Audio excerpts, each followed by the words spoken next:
Oh, glória a Deus, tudo na paz do Senhor Jesus, meus queridos, meus amados, amém? Vocês estão aí, é? Amém.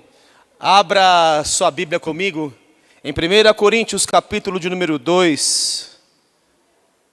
E antes de falar disso, eu vou falar qual que é o tema da mensagem de hoje, presta atenção aí. Vocês estão prestando atenção em mim? Amém. Robertinho vai escrever o tema da mensagem. Preparados para a estratégia do abafa. Preparados para a estratégia do abafa. Do abafa. Abafa. Do abafa. Abafa. Isso, dá uma abafa. O Rodney já entendeu. Vem aqui explicar o que é um abafa, Rodney. Vem cá, não. Vem cá, Rodney. Na nossa linguagem mesmo do Futibas, vem cá explicar o que é um abafa. O que é um abafa, Rodney, para quem não entende o que é um abafa? Cerca, vamos pra cima, abafa. Isso é abafa. Muito obrigado porque você explicou. Preparados para a estratégia do abafa. No jogo de futebol, antigamente, quando eu ia no estádio, e de verdade é bem antigamente mesmo, faz muito tempo que eu não vou, mas era muito do time da casa, ele fazia o seguinte: o time da casa, quem não joga bola há muito tempo não manja dessa coisa, dessa linguagem, mas quem joga bola já entendeu. O que acontece? O Rodney já teve a revelação.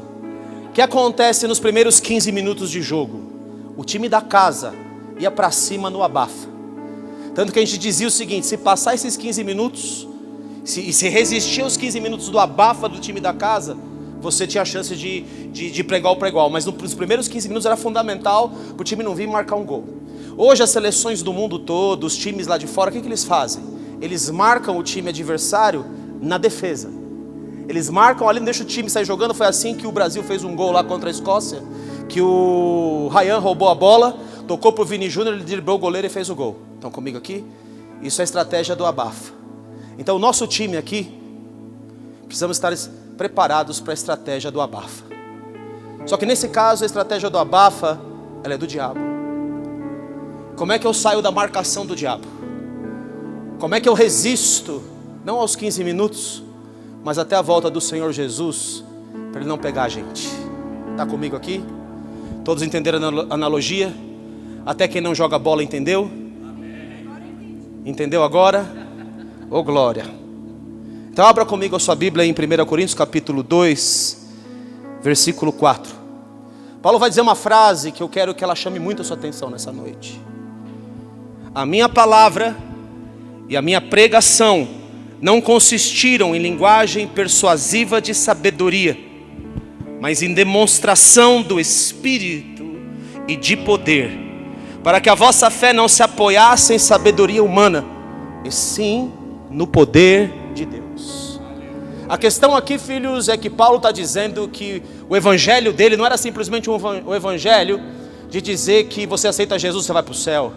O evangelho dele não era para discutir opiniões, porque ele foi na Grécia discutindo opiniões e sabedoria. E ele diz que a sabedoria de Deus deve ser dada entre os experimentados e não entre as pessoas desse mundo. Porque a sabedoria deste mundo é loucura, e a loucura de Deus é mais sábia do que os homens. Estão acompanhando comigo o raciocínio aqui? O Senhor diz então que o nosso evangelho tem que ser lastreado pelo poder. A questão é que muitos crentes, eles ficam parados e não buscam ser estabelecidos no poder de Deus. E o poder de Deus, ele vai chamar uma coisa, e é isso que eu quero dizer para você.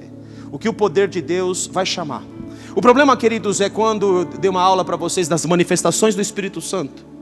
Eu disse para você que tinha um elefantinho de circo, e ele foi criado naquele tronco, sabe, um tronco pequenininho que tem aqui do lado do elefante. Alguém já viu no circo? Alguém já foi no circo aqui? Eu também, se não tiver essa infância. Pelo amor de Deus. De não jogar bola eu até entendo. Agora não ir no circo e ver o elefante lá preso naquele pauzinho lá, naquele toquinho. Só que o elefante cresce. E interessante que mesmo ele grande, não sabendo a força que ele tem, ele não arranca aquele toco. Porque se o elefante der um passo com aquele toco, o toco vai embora e leva tudo junto. Mas o elefante tem muito poder, só que ele desconhece o poder. A igreja de Deus tem sido trabalhada com pessoas que, embora tenham muito poder, ou tenham tudo para ter esse poder, mediante o Espírito Santo que em nós opera, não operam no poder de Deus. E porque não operam no poder de Deus, tem muita força, mas desconhece a força. E quando nós desconhecemos a nossa força, o inimigo não tem tanto respeito. O inimigo fala, tá bom, deixa crescer ali, porque ele vai ganhar algumas pessoas. Mas um Reinhard Bonk ganhou uma África. Se converteram na mão de um Reinhard Bonk, debaixo do poder de Deus, 79 milhões de pessoas. Se converteram na mão do Benihim, numa cruzada do Benihim com poder. Ele assistiu uma cruzada, 15 milhões de pessoas, numa única cruzada, lá na Índia. 15 milhões de pessoas. O que eu estou dizendo para você, filhos, é que o seu evangelho também, a sua pregação, não devem ser somente de palavras de sabedoria humana, mas de demonstração do Espírito e do poder de Deus. Mas quando você começa a manifestar poder, quando você começa a exercer autoridade no reino do Espírito, mediante manifestação do Espírito Santo, o diabo manda uma coisa chamada estratégia do abafa. O diabo quer abafar a nós, quer paralisar a nós, e a primeira maneira que ele encontra de nos paralisar é uma coisa chamada perseguição. O diabo levanta a perseguição. Eu estou preparando vocês, meus filhos, nessa noite, para o momento que está vindo. Está vindo um momento de grande poder, de uma chuva. A Sara veio chorando me dizer que teve uma visão, e que ela viu uma chuva que vinha de longe. Sabe aquelas chuvas no campo, e você vê o campo lá no fim, e você vê uma chuva chegando, e a chuva está chegando, ela não chegou aqui ainda, e ela falava, pastor, precisa habilitar as pessoas, os jovens precisam ser habilitados por essa chuva que virá. A palavra que eu vou pregar nessa noite é para habilitar você para a chuva que virá. A palavra que eu vou pregar nessa noite é para habilitar você para o poder que virá. Não só isso, como é que o diabo se manifesta e como ele usa essa autoridade, ou essa questão do abafa. Note uma coisa, Eclesiastes, aí o Gustavo veio para mim, tive uma visão, pastor, também, não sabendo o que eu ia pregar. Os dois não sabem que eu vou pregar. E o Gustavo veio, pastor, eu tive uma visão. Gustavo, o que você viu? Eu vi, pastor, como se fosse um perfume. Mas desse perfume havia uma mosca. E por causa dessa mosca no perfume, o perfume começa a exalar um mau cheiro. Mosca no perfume contamina toda a obra do perfume. A mosca na unção de Deus nas nossas vidas, ela contamina o perfume todo. E o perfume se torna um perfume não aprazível a Deus. Se torna um perfume, uma unção que Deus não está nela, ou uma unção que Deus não quer habilitar. Por isso, queridos, nós temos que ter muito cuidado para que o nosso perfume não seja enchido de uma mosca, porque essa mosca que fala de um espírito específico, fala de religiosidade. Mosca na Bíblia, o príncipe das moscas é Belzebu. Belzebu atua naquela região ali da Índia, que é sujeira, aquele rio, eles se banham naquele rio fedorento, se banham naquele rio que pelo amor de Deus, né, que tem gente morta, que tem de tudo ali, tem coisa horrível ali, um cheiro horrível, tudo é horrível. Eu fui para Paris. Paris tem um rio fedorento lá também, ainda bem que eu fui no inverno. Meu sogro foi no verão e falou que não dá para aguentar o cheiro do rio.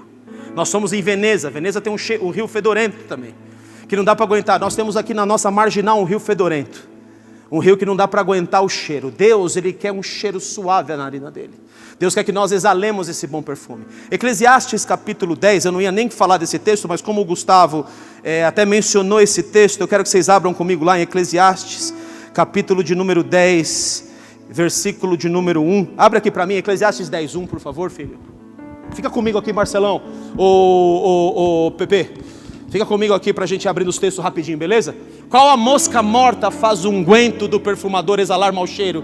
Assim é para a sabedoria e a honra um pouco de estultícia, um pouco de religiosidade. Está comigo aqui, queridos? Um pouco daquilo do veneno da mosca. É por isso que em Marcos capítulo de número 8, versículo de número 15, abra lá para mim, filho, Marcos 8, 15. Abre, vem um pouquinho antes. Mais um pouquinho antes. Mais um pouquinho antes. Pega aí onde está a parte do que ele faz a multiplicação dos pães e dos peixes. É o 1. Tinham também alguns peixinhos, e abençoando-os mandou que estes igualmente fossem distribuídos. Continua, filho, versículo 8. Comeram e se fartaram dos pedaços restantes, recolheram 6 cestos. Jesus manifesta um grande poder. Ele manifesta uma grande glória. Na sequência disso, ele vai instruir os discípulos. Um grande poder foi derramado. E ele vai dizer para os discípulos, passemos para o outro lado lá, vamos lá? onde ele fala, passemos para o outro lado, filho. Tinham também alguns peixinhos, comeram, se fartaram, vai mais para frente. Lá perto do 15. Ora, aconteceu no 13, abre o 13 para mim, 13 em diante. Em verdade vos digo que esta geração não se dará sinal algum, e deixando-os tornou a embarcar e foi para o outro lado. Continua, embarcou e foi para o outro lado. Ora, aconteceu que eles esqueceram de levar pães, que tinha acabado de multiplicar, e no barco não tinham consigo senão um pão, nada. Preveniu-os Jesus dizendo, vede, guardai-vos do fermento dos fariseus e do fermento de Herodes, guardai-vos da religiosidade. Eu acabei de fazer um milagre poderoso, eu acabei de derramar um poder poderoso aqui, e todos os milagres que Jesus realizou, sempre se levantava contra ele um espírito de perseguição. Todas as vezes que o Senhor Jesus fazia um milagre, esse espírito que atua naquela região do Oriente, ele se levantava para derrubar.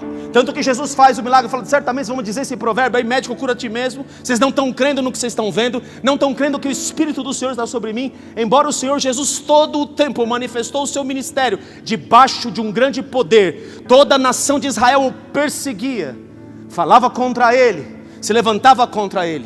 E eu vou mostrar para você, querido, que isso é um padrão bíblico. Todas as vezes que alguém se levanta em poder de Deus, todas as vezes que alguém se levanta pelo poder do Espírito Santo, numa promessa de Deus, todas as vezes, um espírito do inferno se levanta através dos inimigos, através de amigos, através de pessoas, ou através de situações, para barrar aquilo que o Senhor quer fazer. Ele usa a estratégia do abafa, e na estratégia do abafa, muitos ministros de Deus sucumbem no caminho. Muitas pessoas que estão ligadas em Deus, têm um chamado claro, têm um propósito claro e nítido diante de Deus, elas sucumbem no caminho. Vou começar com a vida de um homem chamado, que você conhece, chamado Davi. Abra lá comigo em 1 Samuel, capítulo 17.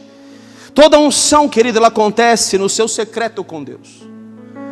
Toda unção acontece como aconteceu a unção de Davi, depois de um homem deixar uma mosca entrar no seu unguento. Quem foi o homem que deixou a mosca entrar no seu unguento? O nome desse homem é Saul. Saul, pressionado pelas circunstâncias, pressionado pelo abafa do inferno. Qual que foi o abafa do inferno na vida de Saul? Se levantou um exército dos filisteus em 1 Samuel, capítulo de número 13. A hora que se levanta esse exército, ele tem medo, o povo de Israel começa a ter medo, e começa a ficar, a se afugentar, ir para os outros caminhos, ir para outros lugares, e Saul, vendo que o povo estava desesperado, e deixando o comando, o que ele fez? Deixou a mosca entrar no seu unguento, e ele diz a seguinte frase, pressionado pelas circunstâncias, pressionado pelo abafa do inferno, pressionado pelos inimigos que vieram tomar conta da minha unção, que vieram ver se a unção de fato estava aqui, pressionado pelos seus inimigos, ele ofereceu um sacrifício que não era lícito a um rei oferecer, porque o próprio Samuel, o sacerdote de Deus, o profeta de Deus, falou, espera aí 7 dias, que no 7º dia eu vou chegar, e a hora que eu chegar, você vai obter o benefício do Senhor, e quando você obtiver o benefício do Senhor, você vai sair, e tudo que você fizer está bem feito, porque o inimigo vai cair diante dos seus pés. Saul é rejeitado na unção, porque ele deixa uma mosca entrar no seu unguento. Ele deixa uma mosca paralisar aquilo que Deus queria fazer na vida dele. Assim somos nós, quando nós deixamos moscas, situações, fermento do fariseu, fermento de Herodes, hipocrisia, aquilo que os perseguidores nos afetam. Nós olhamos fermento dos fariseus e fermento de Herodes para dentro de nós, e isso é muito bom, e é bom que olhemos dessa maneira.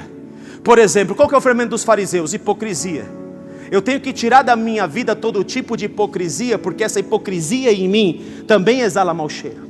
Eu tenho que tirar da minha vida o fermento de Herodes, que é o mundanismo combinado com a soberba e o orgulho. Eu tenho que tirar de dentro de mim, e está certo eu olhar para dentro da casa de Deus, e eu tirar de dentro de mim tudo aquilo que não diz respeito ao Senhor, aquilo que o Senhor não se agrada, e que exala mau cheiro para Ele. Ele fala que a nossa adoração tem que subir com cheiro suaves às suas narinas. Os nossos sacrifícios têm que subir com cheiro suave às suas narinas.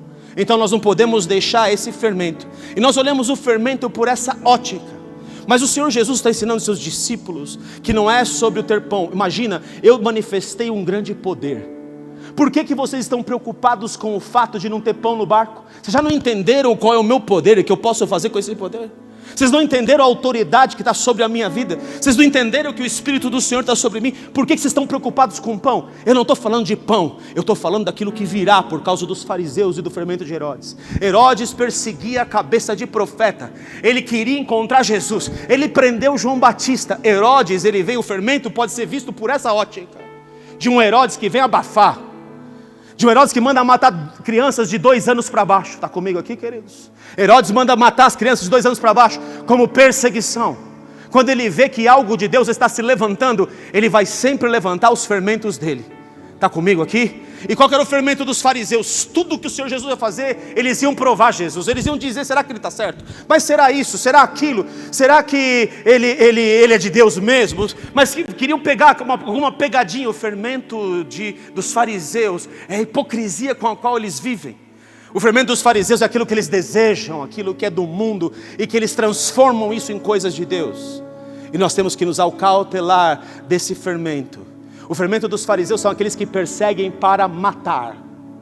Os fariseus falam, Jesus fala para os fariseus: vocês estão aqui e vocês querem me matar, vocês são filhos do diabo, vocês não são filhos de Deus. Porque se vocês fossem de fato filhos de Abraão, em João capítulo 8, vocês me amariam, porque eu vim do Pai, o que eu prego veio do Pai. Mas vocês não me amam, vocês procuram satisfazer os desejos do vosso pai, porque o seu pai é mentiroso, o tempo todo ele é mentiroso e nunca se firmou na verdade, e ele é homicida desde o princípio. E assim como é o vosso pai, vocês querem me matar. O espírito da religiosidade, queridos, ele se levanta contra a verdadeira unção. O espírito da religiosidade, ele quer matar a unção.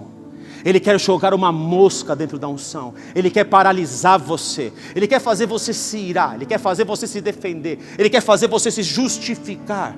Ele quer fazer você provar para ele a autoridade que você tem.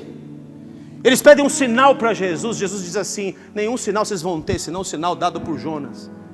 Esse sinal já foi dado a vocês, mas vocês sabem discernir os aspectos do céu. Está vermelho e vem uma chuva poderosa, está de tal cor e não vai chover, mas vocês não sabeis discernir os tempos. O que eu estou trazendo para você, para nós essa noite, essa reflexão, é para que nós entendamos que está chegando um grande avivamento, uma grande chuva, e nós precisamos saber como lidar quando essa chuva chegar, porque todas as vezes que o poder de Deus se manifestar, virá em seguida a estratégia da abafa. 1 Samuel capítulo 17, quando Deus rejeita Saul, ele vai no escondido. Repita comigo: no escondido.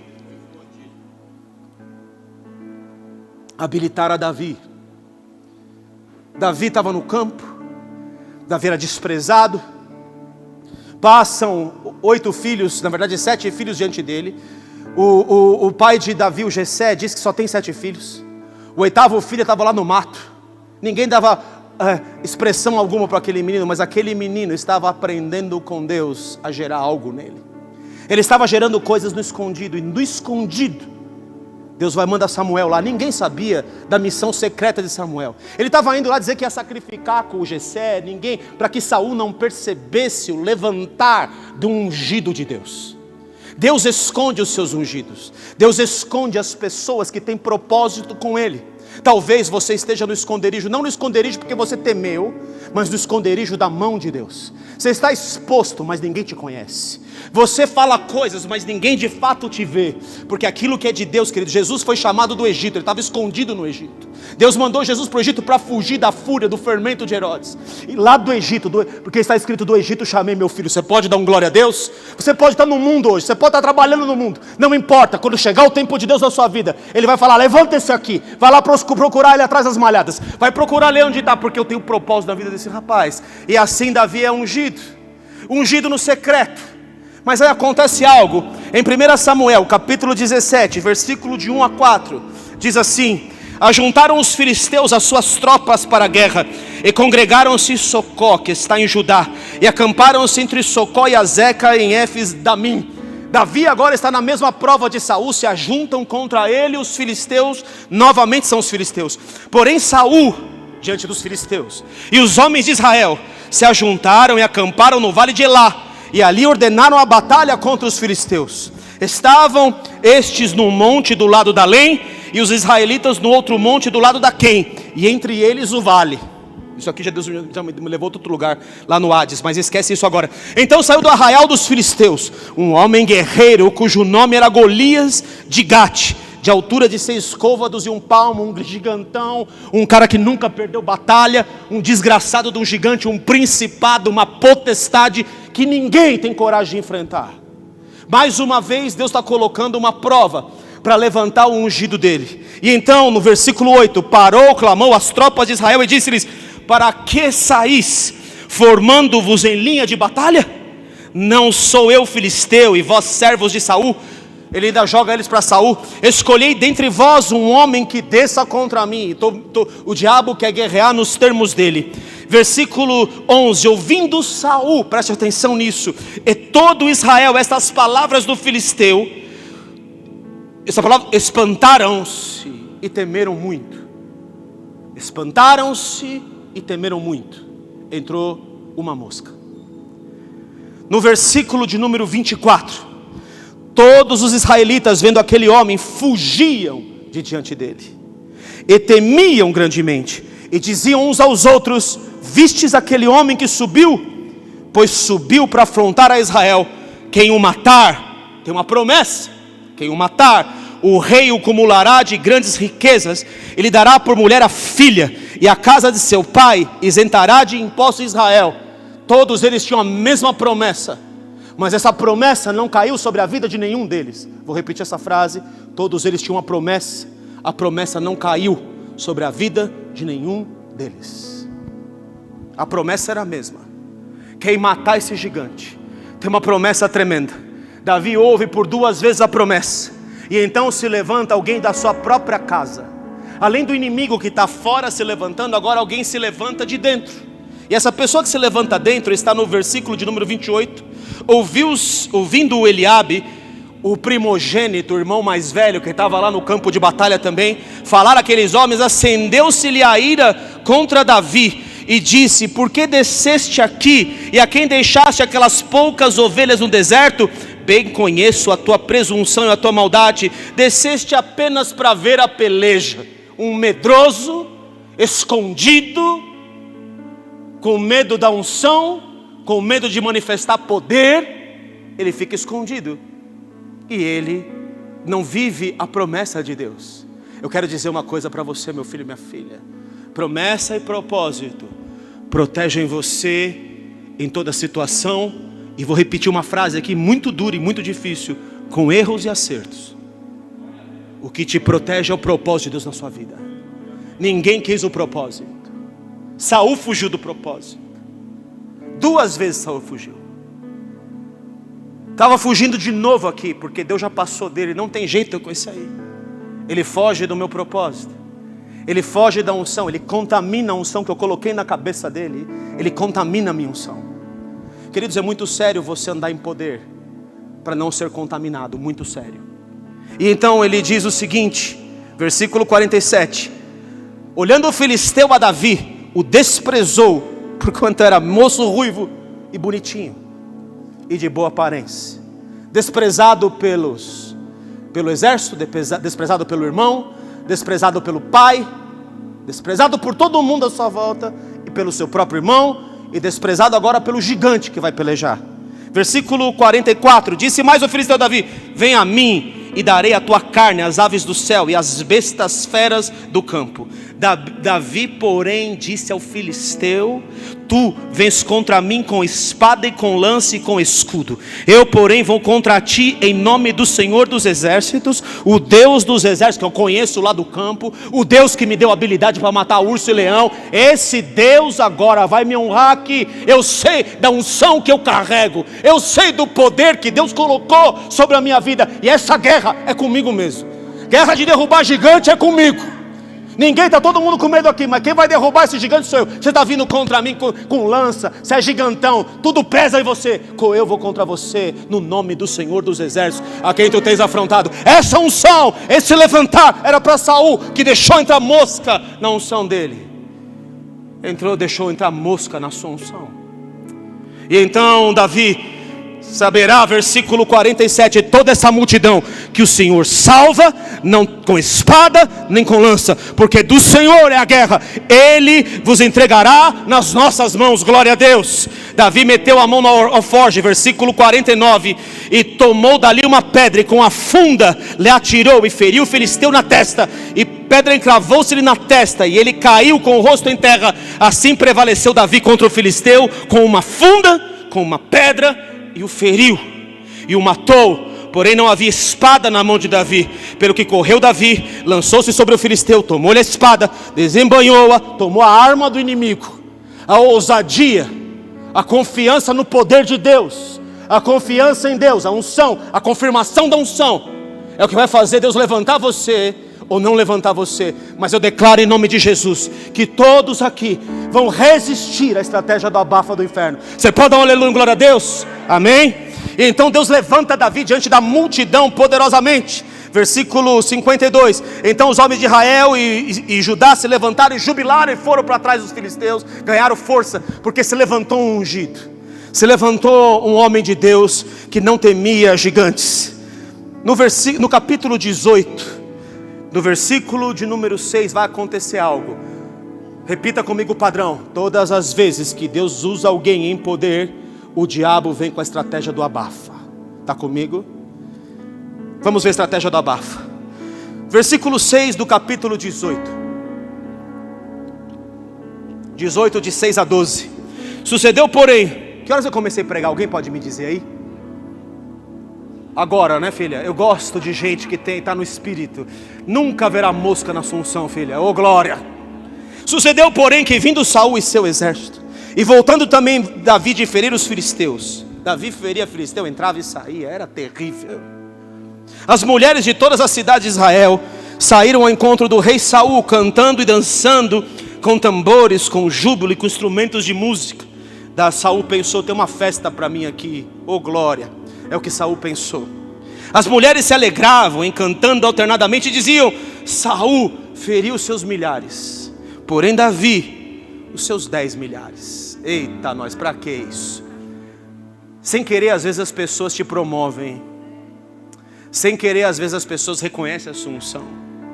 Sem ver, as pessoas às vezes falam: puxa, que coisa tremenda que aconteceu.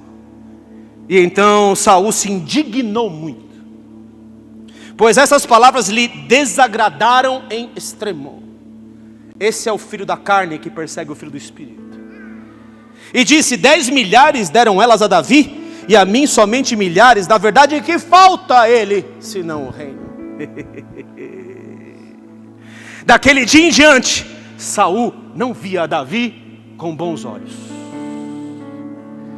Quando você está sendo levantado por Deus, filho, o diabo não vai ver você com bons olhos. E ele vai usar pessoas para não verem você com bons olhos. Ele vai usar irmãos para não verem você com bons olhos. Ele vai levantar o inferno contra você, porque ele está vendo que Deus está levantando você. Quando você anda debaixo de poder, a estratégia do diabo é o abafa. Você vai ver esse padrão. Daquele dia em diante, Saul não via Davi com bons olhos. No dia seguinte, um espírito maligno, permitido por Deus, ou da parte de Deus, se apossou de Saul, que teve uma crise de raiva em casa. A Davi, como nos outros dias, dedilhava a harpa. Saul, porém, trazia na mão uma lança. Repita comigo: uma funda e uma harpa. Davi tinha duas coisas: uma funda e uma harpa. Com a funda ele desarmava o inimigo, com a harpa ele expulsava ele. Você nunca pode perder a ternura em meio à guerra. Davi era um salmista, e ele entoava salmos a Deus, dizendo: olha os meus perseguidores, eles são mais fortes do que eu. Me ajuda, Senhor, nessa batalha. Eu não posso guerrear sem o Senhor, porque eu sei que do Senhor é a guerra. Davi tinha essa ternura de um salmista. E eu vou dizer para você uma coisa que equilibra a um homem de Deus na guerra: é o quanto ele adora em meio às suas guerras. É em meio a uma adoração que Josafá desarma o exército mais poderoso do inimigo e bota uma espada contra a outra. Eu preciso de gente que saiba, que tenha a garra de um guerreiro, de um leão, e ao mesmo tempo a mansidão e a adoração de um cordeiro. É esse tipo de gente, de cordeiro e leão, que Deus quer levantar no nosso meio. começa uma perseguição terrível. E aí de Saul, enquanto Davi dedilhava a harpa, versículo 11, que arrojou dizendo: encravarei a Davi na parede. Porém Davi se desviou dele por 2 vezes. O diabo, o espírito do abafa, o espírito da religiosidade, quer matar o ungido, quer derrubar a unção, quer destruir o ungido. Está comigo aqui? Nunca faça parte do time do abafa. Amém, meus queridos? Posso ouvir um amém aqui? Saul temia Davi, porque o Senhor era com esse tinha retirado de Saul. Agora no capítulo 27, ainda bem que aqui não é aqui que a coisa termina, mas no capítulo 27, antes disso, Saul perseguiu Davi. Deus entregou Saul na mão de Davi dentro de uma caverna para ver se os princípios de Davi estavam intocáveis, ou se ele se transformava naquilo que Saul virou. Davi teve a oportunidade de ser um Saul, quando ele tinha a oportunidade de matar Saul dentro da caverna, estava com os valentes de Davi, ele podia ter atacado a unção. Olha que coisa interessante, Davi não atacou a unção, queridos. Davi não atacou o ungido de Deus, ele não proferiu palavra contra o ungido. Diferente de Saul, que queria cravar o ungido na parede, quem serve ao diabo quer cravar o ungido. Quem serve a Deus quer proteger o ungido. Davi vai lá e se humilha, não mata Saul, você conhece a história. Só que essa guerra, essa perseguição, essa situação que está entre o momento que Deus te estabelece em poder, ou manifesta poder na sua vida, vem uma perseguição. Por causa da promessa e do poder na sua vida vem uma perseguição, até que venha da parte de Deus uma promoção.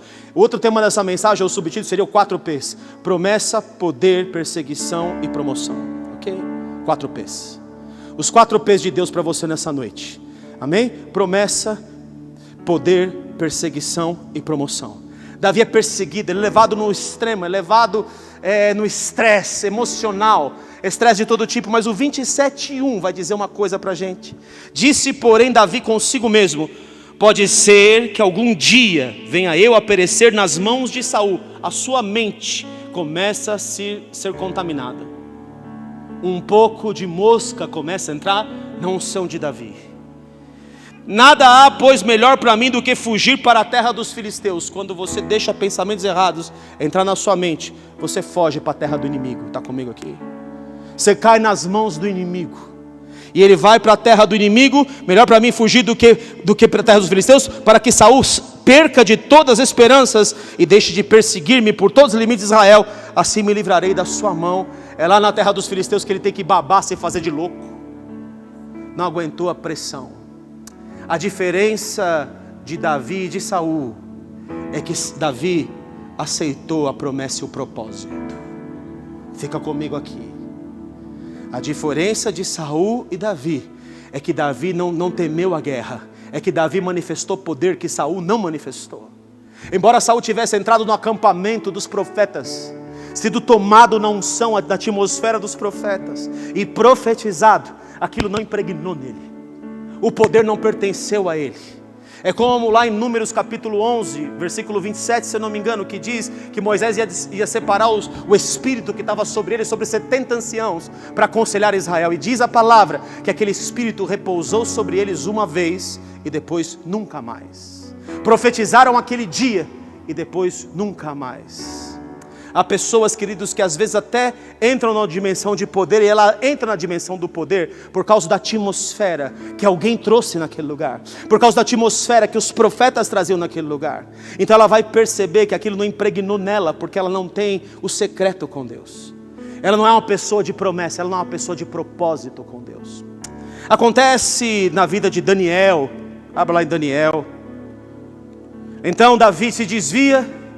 Davi fica um desviado dentro da terra dos filisteus, porque uma mosca entrou na cabeça dele, nos seus pensamentos. Ainda bem que não é o fim da história de Davi, amém? Estou te mostrando a estratégia do abafa. Você está vendo como a estratégia do abafa pega homens de Deus? Ela pegou Saul e pegou Davi. Davi foi parar no território do inimigo. Davi vai no território do inimigo e tem que se fingir de louco. Os filisteus não estão confiando em Davi, falando assim: daí vai se virar contra nós. E eles estão indo atacar Israel. Eles estão indo atacar a nação de Israel, e Davi está com quem? Com eles, para atacar quem? Saul. E qual que era essa batalha? Era a última batalha de Saul. E Davi, que não podia tocar no ungido, agora ia tocar no ungido e derrubar o ungido. Está comigo aqui? A estratégia do abafa funcionou. Poder chamou abafa. Poder chama perseguição. Davi não aguentou a perseguição. Daniel, capítulo de número 2. Esse Daniel é porreta, né? Não é brinquedo não. Daniel, depois de Ezequiel, capítulo de número 2.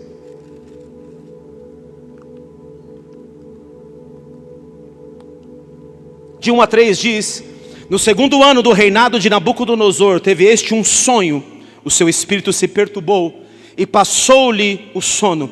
Então o rei mandou chamar os magos, os encantadores, os feiticeiros, os caldeus, para que declarassem ao rei quais lhe foram os sonhos. Eles vieram e se apresentaram diante do rei. Disse-lhes o rei: tive um sonho, e para sabê-lo está perturbado o meu espírito. Queridos, quando Deus quer levantar alguém, sempre haverá uma situação de crise. Em chinês, a palavra crise é a mesma palavra que oportunidade. Eu quero dizer que nós, quando estamos em um tempo de crise, é momento de nós ficarmos ligados no Espírito, para saber o que está acontecendo, e para não deixar uma mosca contaminar a nossa unção. Muito cuidado com os períodos de crise na sua vida. Muito cuidado, porque esses períodos de crise são preparados para Deus levantar ungidos. Está comigo aqui? Deus levanta ungidos em momentos de crise. No versículo 10, ele primeiro chamou os magos, dos quais Daniel fazia parte. Os magos eram os sábios. Magos não tem nada a ver com bruxaria, ainda que tivesse os bruxos lá. Magos são as pessoas mais sábias, que eles pegavam das nações, a quem o rei Nabucodonosor com a Babilônia governavam. Versículo 10, responderam os caldeus na presença do rei e disseram: não há mortal sobre a terra que possa revelar o que o rei exige, pois jamais houve rei, por grande e poderoso que tivesse sido, que exigisse semelhante coisa de algum mago, encantador ou caldeu. É impossível. Por quê? A coisa que o rei exige é difícil, e ninguém há que a possa revelar diante do rei, senão os deuses, e estes não moram com os homens. Então o rei muito se irou, se enfureceu e ordenou que matassem a todos os sábios da Babilônia. Saiu o decreto segundo o qual deviam ser mortos. Perseguição, está comigo aqui? Poder e perseguição. E os sábios e buscaram a Daniel e aos seus companheiros para que fossem mortos. Momento de perseguição, momento ruim. Uma perseguição se levanta, a crise traz o poder de ser manifesto, a unção para ser manifesta. No versículo 19 diz: então foi revelado um mistério. Daniel fala: espera um pouquinho aí, rei, deixa eu orar. Espera um pouquinho aí, rei, o que o senhor está desejando eu vou fazer, deixa comigo. A questão da unção é comigo. Então foi revelado um mistério a Daniel numa visão de noite. Daniel bendisse o Deus do céu. Disse Daniel: seja bendito o nome de Deus de eternidade a eternidade, porque dele é a sabedoria e o poder. É ele quem muda o tempo e as estações, remove reis, estabelece reis. Ele dá sabedoria aos sábios e entendimento aos inteligentes espirituais. Ele revela o profundo e o escondido, porque no secreto com Deus, Daniel foi ganhar uma unção. Daniel no secreto com Deus, ele jejuou, ele não se contaminou com as finas iguarias do rei, ele recebeu coisas da parte de Deus. Ele disse que para Sadraque, Mesaque e Abdenego, Deus deu sabedoria, mas para Daniel deu sabedoria e deu a ele interpretação de línguas, de sonhos. E essas interpretações de línguas é só para quem recebe algo, uma promessa, um propósito da parte de Deus. Foi no jejum secreto de Daniel que Deus o estabeleceu. Está comigo aqui, filhos? É aí que Deus te estabelece.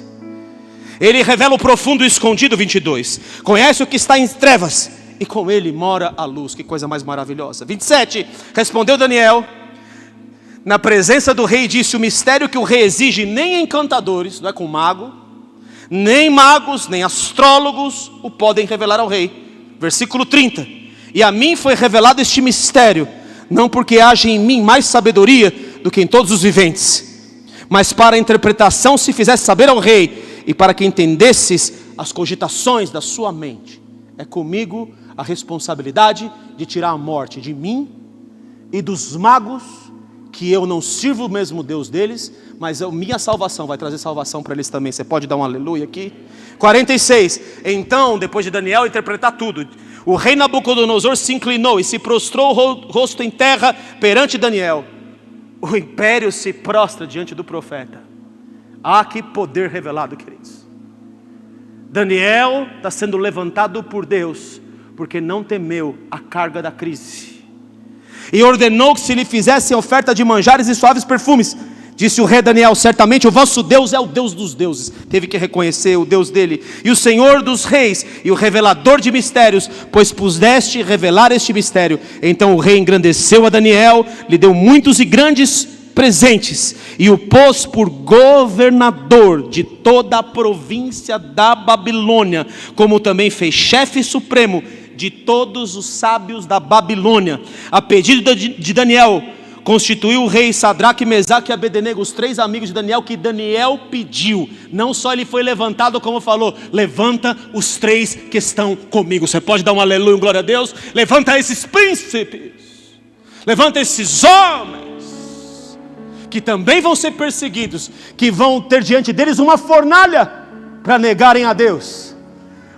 Em seguida ao levantar de Daniel, em seguida a autoridade demonstrada, vem a estratégia do abafa. Primeiro ela vem sobre Sadraque, Mesaque e Abednego. Se esses aqui não se prostraram diante do meu som, da minha música do inferno, então lança eles e acende 7 vezes a fornalha diante deles.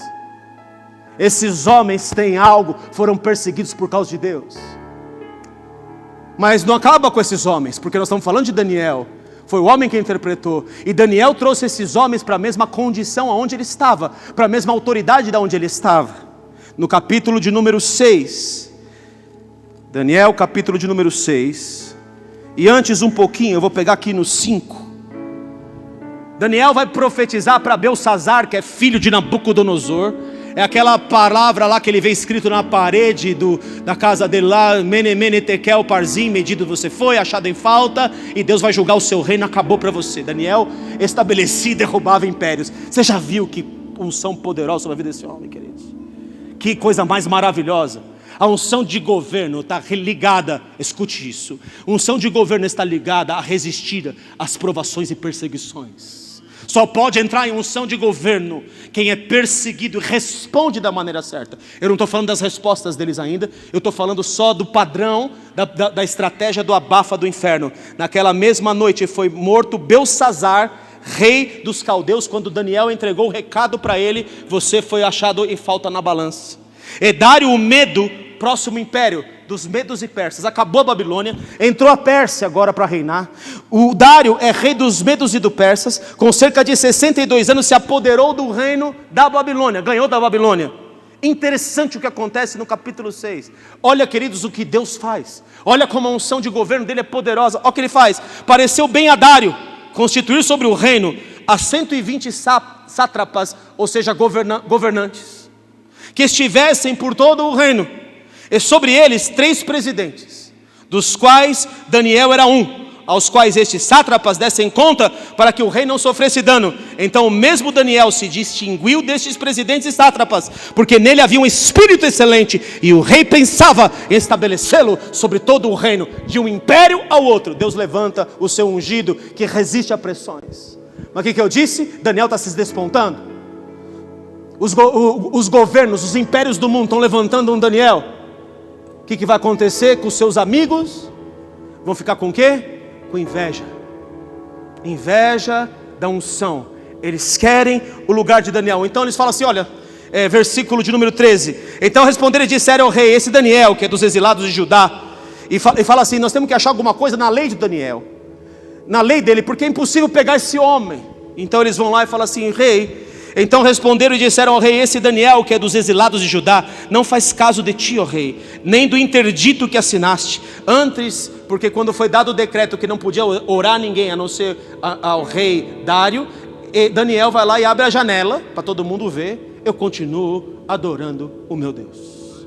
É homem de governo, é homem ungido. E a perseguição e a estratégia do abafa vem sobre Daniel também. E você conhece a história. Por causa desses homens, ele é lançado na caverna dos leões. Está comigo aí? Quer mais um padrão? Mais um padrão. Gênesis 37. Que lindo que é isso, Senhor. Todos que são usados em poder, eles chamam a atenção do inferno. E o inferno vai usar o que tiver na mão dele para pegar o ungido. E ele pega o ungido por causa de uma mosquinha, por causa de um detalhe. Gênesis capítulo 37. pensando nele, né? Em Gênesis capítulo 37, habitou Jacó na terra das peregrinações do seu pai, na terra de Canaã. Abraão, Isaque e Jacó. Agora, olha que interessante essa frase do versículo 2, me chama muita atenção. Esta é a história de Jacó. Tendo José 17 anos, essa é a história de Jacó. A história de Jacó é construída por José, filhos. É construída por algo bom que Jacó gerou. A história do homem é feita pelas suas atitudes e os seus atos, e por aquilo que ele gera no reino do Espírito. Que coisa mais maravilhosa. A história de Jacó, essa é a história de Jacó. Tendo José 17 anos, quem começa a história de alguém falando do filho dele? Não é? Já prestou atenção nisso? Apacentava os rebanhos com seus irmãos. Queridos, eu não sei se é eu que estou fazendo musculação, ou se é alguém aqui que está com uma dor. Pode ser eu, que não estou manejando bem os instrumentos. Mas eu estou com uma dor aqui, ó. Alguém está com uma dor aqui no meio da coluna? Tem alguém aqui com uma dor no meio da coluna? Ah, é você, filha? Então, ufa, então não sou eu que estou manejando errado os instrumentos. Vamos ver se passa de mim também, tá, filha? Glória a Deus. Pai, em nome do Senhor Jesus, toca a vida da Monique agora, Senhor, e glorifica mais uma vez o seu nome, porque está escrito que o Senhor tomou sobre si as nossas dores, e o Senhor levou sobre si. Se o Senhor levou a Monique, não vai levar toda a dor. Sai! Em nome de Jesus, amém. Procura a dor, minha filha, porque se sair de você significa que vai sair de mim também. Veja aí, filha. Faz aí que você não podia fazer. Baixa aí. E aí, filha? Tá um pouquinho ainda aí? Tá bom. Mas não vai ficar nem um pouquinho, né? Põe a mão aqui do lado dela, aqui, filho, nessa região. Isso. Toda dor e toda seta contra a sua vida, sai agora em nome de Jesus. Seja restaurada, restituída completamente. Nenhum pingo de dor. Sai em nome de Jesus. Obrigado, Senhor. Obrigado, Espírito Santo. Amém. Vai já aí, filha. Vamos lá. Não agrada o profeta não. Vê se tem dor aí. Não tem mais dor? Então glória a Jesus. Era sua mesmo. E o diabo levou para o inferno agora em nome de Jesus. Glória a Deus. Aplauda o Senhor. Louvado seja o nome do Senhor. São sinais. Passou em mim também, tá? Obrigado, filha. Ufa. Né? Passou em mim também. Mas devo estar manejando tudo errado ali. Preciso de alguém para me ajudar lá, viu, Felipe? Vai me ajudar lá que eu estou fazendo exercício tudo errado. E aí, essa história dele. Versículo 3. Olha, Israel amava mais José que todos os seus filhos, porque era filho da sua velhice. E ele colocou uma túnica colorida na vida de José. As pessoas têm inveja dos mantos que carregamos. Quando você tem manto, quando você tem túnicas, o inferno vai invejar. E irmãos, infelizmente, em vez de se pegar no seu manto junto e voar com você, muitos irmãos não querem que você tenha. O invejoso é assim: não basta ele ter o que você tem, ele quer o que você tem. Está entendendo como funciona o invejoso? E ele também não quer que você tenha. É aquele que quer falar assim, ó, se eu não vou ter essa capa, também você não vai ter. Ele se atira do abismo com a capa e tudo, mas a capa não é minha, também não é sua. Vai ficar todo mundo sem capa, morre os dois. Essa é uma pessoa como Satanás. Satanás tem esse perfil. E então ele fala que fez uma túnica comprida. Vendo, pois, seus irmãos, ó, inveja por causa do manto, por causa da unção que estava sobre a vida de José, veio que o amava mais que a todos os outros filhos, odiaram-no. E já o espírito do diabo da religião, ele odeia a unção. Teve José um sonho, relatou a seus irmãos, por isso odiaram ainda mais. Cuidado para quem você conta seus sonhos. Pois lhe disse, rogo-vos ouvir este sonho que tive. Atachamos feixes no campo, e eis que o meu feixe se levantou e ficou em pé, e os vossos feixes se rodeavam e inclinavam perante mim. Então lhe disseram seus irmãos, reinarás com efeito sobre nós, e sobre nós dominarás realmente. E com isso tanto mais o odiavam, por causa dos seus sonhos e das suas palavras. Versículo de número 11, seus irmãos lhe tinham ciúmes. O pai, no entanto, considerava os sonhos, as revelações de José com ele mesmo. Versículo de número X aqui, deixa eu ver. No 18 a 20, diz assim, de longe vieram e antes que chegasse, conspiraram contra ele para o matar. Esse espírito vem com a estratégia do abafa. E diziam um ao outro: vem lá o tal sonhador. Vinde, pois, agora matemo-los e lancemo-lo numa dessas cisternas, e diremos: um animal selvagem o comeu, e vejamos em que lhe darão esses sonhos todos. Vamos ver se esse negócio aí prospera, se é de Deus mesmo. 23. Mas logo que chegou José a seus irmãos, despiram-no da túnica. O que odiavam nele era a sua túnica, a túnica talar de mangas compridas que trazia. 26. Então disse Judá a seus irmãos: de que nos aproveita matar o nosso irmão e esconder o sangue? 27. Vinde e vendamo-los aos ismaelitas, não ponhamos sobre ele a mão, pois é nosso irmão, é nossa carne. Seus irmãos concordaram, e passando os mercadores, venderam José. Abafaram o poder, tentaram abafar a unção de Deus. No 38, Judá vai ser perseguido pela atitude de perseguir o irmão. Vai fazer o que não presta, tudo o que não presta. Vai pegar a Tamar, a nora. Faz um monte de desgraça. Esse Judá era só desgraça. No capítulo 39, José foi levado ao Egito, à casa do cara do Egito, lá o Potifar, oficial de Faraó, comandante dos ismaelitas, que o tinha levado. O Senhor era com José, que veio a ser homem próspero. Olha a unção sobre a vida dele. E estava na casa de seu senhor egípcio, vendo Potifar que o Senhor era com ele, e que tudo o que lhe fazia o Senhor prosperava nas suas mãos. Logrou José mercê perante ele, a quem servia, e ele o pôs por mordomo da sua casa. Ele passou as mãos, tudo quanto tinha, a unção prevalecia na mão de José.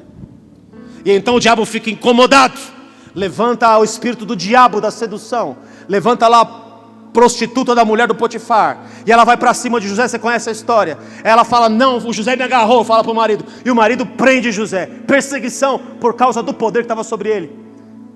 Está comigo aí, filhos? Que mais casos? Vou dar mais 2, 3 casos, mas sem ler a Bíblia. Vou falar aqui, ó, que eu notei. Abraão teve um tempo de crise, veio fome sobre a terra, mas o que Abraão detinha? Uma promessa: sai da tua terra, da tua parentela, da casa do teu pai, vai para onde eu te mostrarei, de ti farei uma grande nação, bendirei os que te bendisserem, amaldiçoarei os que te amaldiçoarem, em ti serão benditas todas as famílias da terra. Ele carregava um propósito, ele carregava algo tremendo de Deus. Um paralelo com Abraão, eu vou falar de Elimeleque no livro de Ruth. Elimeleque tinha fome também na casa do pão, em Betlehem, na casa do pão. Elimeleque, que significa que Deus opera, estava lá na casa do pão, estava em Belém. Mas Elimeleque decide ir para Moabe, leva os 2 filhos que ele gerou. Um chama doença e o outro chama, o nome do outro é desfalecimento. Olha o que esse homem gerou. Olha a desgraça que um homem que está debaixo de Deus, ele pode gerar coisas horríveis, coisas que matam, coisas, e ele chega na terra e ele morre, daqui a pouco morrem os 2 filhos, porque o que a Bíblia não diz se Elimeleque tinha ou não promessa, mas ela diz o que ele carregava. Elimeleque carregava dor, Elimeleque carregava doença, Elimeleque carregava desfalecimento. Os 2 fogem da presença de Deus. Abraão foge, Elimeleque foge. Abraão foge, vai parar no Egito. Por causa do erro de Abraão, a Bíblia diz que Israel ficou 400 anos, porque o ventre de Sara carregava a promessa. Você pode dar um aleluia, glória a Deus? Por causa do erro de Abraão, houve consequência. Israel ficou no Egito 400 anos, mas Elimeleque morreu na terra do campo do inimigo. Davi não morreu no campo do inimigo. Abraão não morreu no campo do inimigo. Pegou a revelação aí? Os 2 não morreram no campo do inimigo, mas Elimeleque morreu no campo do inimigo.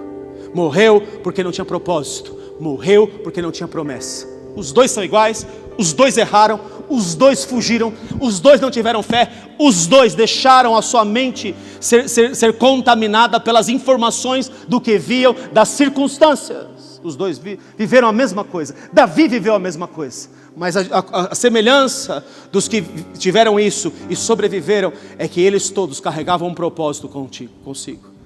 Por isso está escrito em Romanos capítulo 8, versículo 28, todas as coisas cooperam para o bem daqueles que amam a Deus, dos que são chamados segundo o seu propósito.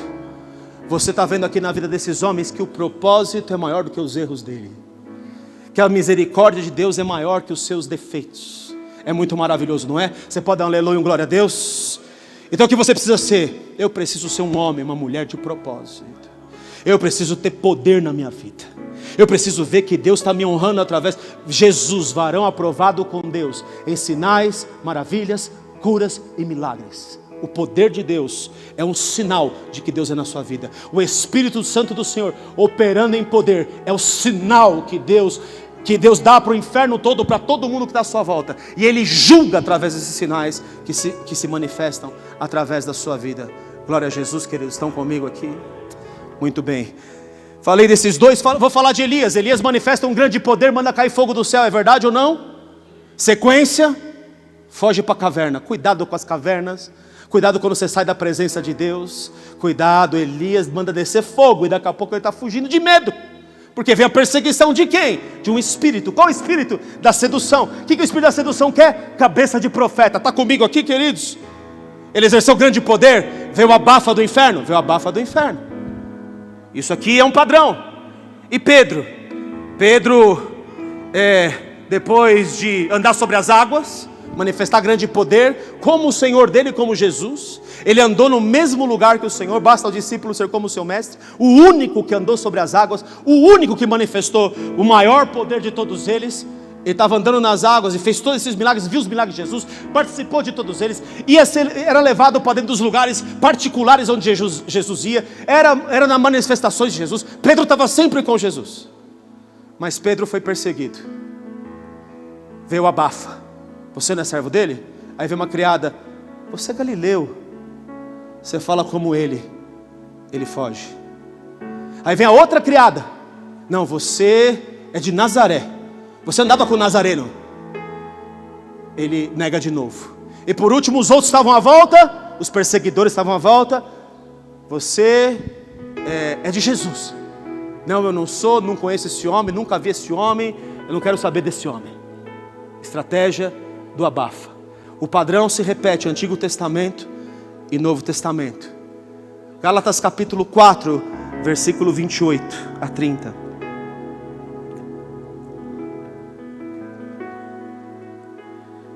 Abre para mim aí. Vós, porém, irmãos, sois filhos da promessa como Isaac. Continua, filho.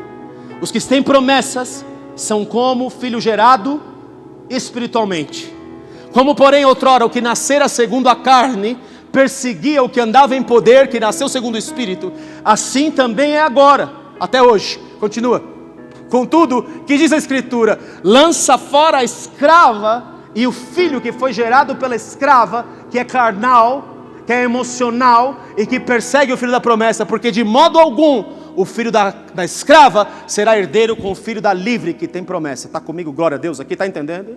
Porque que o diabo vai levantar pessoas ao seu lado para querer derrubar você, para invejar você, para destruir você. Isso tudo faz parte do teste de Deus com a sua vida e do propósito de Deus com você. Aleluia. Você tem que escolher a que time você faz parte. Se você faz parte do time que persegue, ou você faz parte do time que Deus levanta nas situações difíceis. Se você faz parte do time que tem propósito e promessa, ou se você faz parte daquele que quer arrancar a túnica do outro. De quem você é a quem você faz parte, filhos. Essa é a palavra do Senhor para nós. Mas continuando, eu vou pular tudo aqui e vou voltar, tá bom? Antes, Mordecai e Amã, pensei neles também, mas é tanto exemplo que, né? Mordecai e Amã, mas o interessante de Mordecai e Amã, que eu pensei até em falar sobre ele, é que a forca que o inimigo, que ele preparou, que o filho da carne preparou para te derrubar, ele mesmo vai cair nela. Você pode dar um aleluia, glória a Deus? Deixa o inimigo cair, que se absolvam as pessoas, que se absolvam aqueles que têm problema. Eu tenho clamado pela feiticeira que ataca a gente aí. Eu clamo por ela, o Robertinho é minha testemunha. Eu quero essa mulher convertida aqui. Aliás, eu denuncio todas as obras dela, do Omoloque, que está com ela lá, não é esse, é o Omulu, que está lá na África, que dava poder, lembra do seu sonho? O Omulu, que começa a dar enfermidade nas crianças. Eu arranco o poder do Omulu. Declaro caindo por terra agora em nome de Jesus. eu declaro destruído o poder das trevas, toda a obra da bruxaria, dos pentagramas que foram vistos, toda a obra da feitiçaria, toda a obra do inferno. Para isso se manifestou o Filho de Deus, para destruir as obras do diabo. Eu declaro destruídas as obras do diabo. O poder de Amaleque sobre as crianças e as mulheres cai por terra agora, porque você foi revelado e tem que bater em retirada, em nome de Jesus. Sai! E eu chamo essa bruxa, essa feiticeira, ouça a minha voz no reino do Espírito, porque eu sei que você ouve. Agora, em nome de Jesus, eu puxo você, arranco você das trevas. Eu declaro você entrando por essas portas, pedindo ao Senhor que te liberte em nome de Jesus. Essa vai ser a maior derrota do inferno. Nós chamamos amor sobre a vida dessa mulher, dessa bruxa, seja ela convertida, para honra, glória e louvor do nome de Jesus. Amém, amém, amém. Quem crê diz amém aí. Vocês verão essa mulher entrar por essa porta, e se ela não quiser entrar por essa porta, ela já sabe o fim que o anjo vai dar, porque acabou a guerra. Em nome do Senhor Jesus, acabou essa guerra. Não vai atacar mais ninguém aqui, não vai atacar. Eu declaro levantado um escudo de fé aqui nesse lugar. Não vai seduzir ninguém para sair dessa casa, não vai tirar ninguém para o campo do inimigo, não vai atormentar as mentes, não vai lançar mosca nos ungüentos, não vai lançar mosca nos que têm promessas de Deus. Cai por terra agora, em nome de Jesus, em nome de Jesus. Você vem contra nós com o espírito das trevas, com invocações e conjurações, mas nós vamos contra ti, no nome do Senhor dos Exércitos, a quem tu tens afrontado. Levantamos a unção de Deus nesse lugar, declaramos caindo por terra. Não vai afrontar mais nenhuma igreja de Alphaville região. Sai! Em nome de Jesus. Desgraça do inferno, demônio louco, espírito da sedução, sai, desgraçado, sai! Sai da sedução física, espiritual e financeira. Sai da sedução dos corações. Aqueles que com suaves palavras de lisonjas pervertem o coração dos incautos. Que o espírito da lisonja caia por terra aqui, debaixo dos nossos pés, em nome de Jesus. Pessoas que contaminam o próprio ventre, que geram as coisas para o inferno. Eu declaro que não no nosso meio. Eu declaro e profetizo uma grande unidade no meio dos jovens. Eu declaro firmeza de propósito aqui. Eu declaro que aqui existem pessoas que andam no óleo da unção, e que por causa desse óleo querem exalar um bom perfume a Deus, que não se vendem, que não emprestam ouvidos ou olhos, que tem compromisso com o profético de Deus que derruba Jezabel. Eu declaro levantando nesse lugar unção real. Eu declaro estola sacerdotal. Aliás, foi uma estola sacerdotal. Davi fugiu de Deus, foi para o meio dos filisteus, deixou mosca entrar no seu unguento, pensamentos que o contaminaram. Davi vai para esse lugar, vai lá e começa a ficar no meio dos filisteus. Daqui a pouco ele está virando um filisteu. Um pouquinho você se separa de Deus, você começa a virar um filisteu como eles. Um pouquinho. Então Deus vai chamar a atenção de Davi. Lá em 1 Samuel capítulo 30, não precisa abrir. E Davi está lá, e as mulheres e as crianças são roubadas, sabe por quem? Pelos desgraçados dos amalequitas. Desse principado que eu estou denunciando aqui está caindo por terra. As mulheres e as crianças é quem eles atacam. Ele ataca a casa aonde não tem sacerdócio. Ele ataca a casa onde o homem não se posiciona. Homens, posicionem-se na unção que Deus colocou sobre vocês. Essa guerra não é das suas mulheres, essa guerra é tua, homem. Estão escutando, homens? Levanta esse sacerdócio nesse lugar. E quando as mulheres e as crianças são levadas, no mesmo instante, Davi fala: acabou para mim, eu pequei contra Deus. Eu não sou mais o homem, não sou mais o homem segundo o coração de Deus, que perguntava para Deus se devia ir para um lugar ou outro, que perguntava para Deus se devia entrar numa guerra ou outra. Eu não sou mais esse homem, mas eu me ajoelho aqui. Me dá a estola sacerdotal, que não é digna de alguém de Judá usar. Dá para mim. Pega a estola sacerdotal de sacerdote. Senhor, perseguirei Amaleque ou não perseguirei? Quando Deus vê um arrependimento, primeira chave para arrancar a mosca do seu unguento: arrependa-se e tome a estola. Homens, responsabilidade espiritual da sua casa é de vocês. É de vocês. O Senhor, o grande problema nosso, agora não são os principados que caíram. Não é a feiticeira que saiu daqui fisicamente porque teve que sair pelo poder de Deus. Não. O problema somos nós. É nós que não exercemos sacerdócio. É conosco. Amém, varões? Não seja covarde. Não vai para a caverna não, porque em lugar de caverna você está no campo do inimigo. Não deixa pensamento desestruturado vir na sua mente. É você o responsável da oração na sua casa. É você o responsável pelas decisões da sua casa. É contigo, varão. Porque é função. Ótimo que as mulheres orem também. Ótimo que as mulheres ouçam a Deus. Excelente. Porque é a concordância. Mas o negócio da decisão é com você, varão e varoa. E Davi vai atrás, persegue o inimigo e o alcança, sai debaixo dos filisteus. Porque a próxima guerra que Davi enfrentaria era a guerra para matar Saul. E ele perderia tudo aquilo de propósito que estava destinado para a vida dele. Você me entendeu aqui? A importância disso. Perderia a coroa que Deus tinha preparado para ele, a coroa da unção. A confirmação, a promoção. Davi perderia. Eu não falei que são 4 P's? Promessa, poder, que ele exerce em cima de Golias, perseguição, estratégia do abafa, até que Deus o promova. Você pode dar aleluia, glória a Deus? Primeira arma é o poder que tem um coração entregue, um coração contrito, alguém que pede perdão, que se arrepende, quebrantado diante de Deus, mas que exerce sacerdócio. Primeira arma. Você pode dar um aleluia? Daniel, não ia citar o Mordecai, porque Daniel foi lançado na cova dos leões.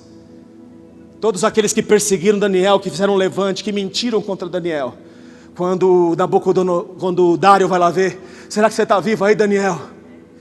Ele sai lá, rei, eu estou aqui para servir o Senhor, eu sou reverente à unção. Homens que querem ser levantados por Deus, eles reverenciam a unção. Cuidado, muito cuidado. Essa é a prova que derruba muitos.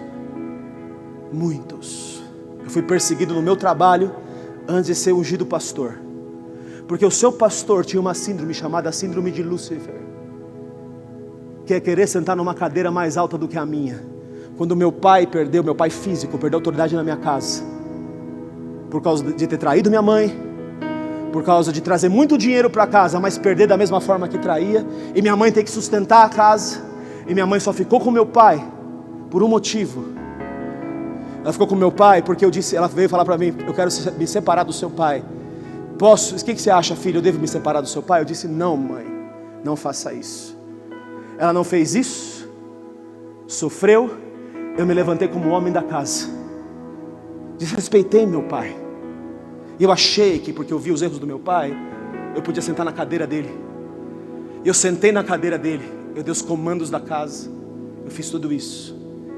Então eu comecei a ver erros, porque eu sou profeta, Deus me chamou para o profeta. Comecei a ver erros na casa de Deus, com homens superiores a mim. E o que eu fazia? O mesmo que eu fiz com meu pai. Eu chegava e confrontava diretamente. Eu batia de frente. Deus mostrou que tem esse pecado aqui. Deus mostrou que tem esse pecado aqui.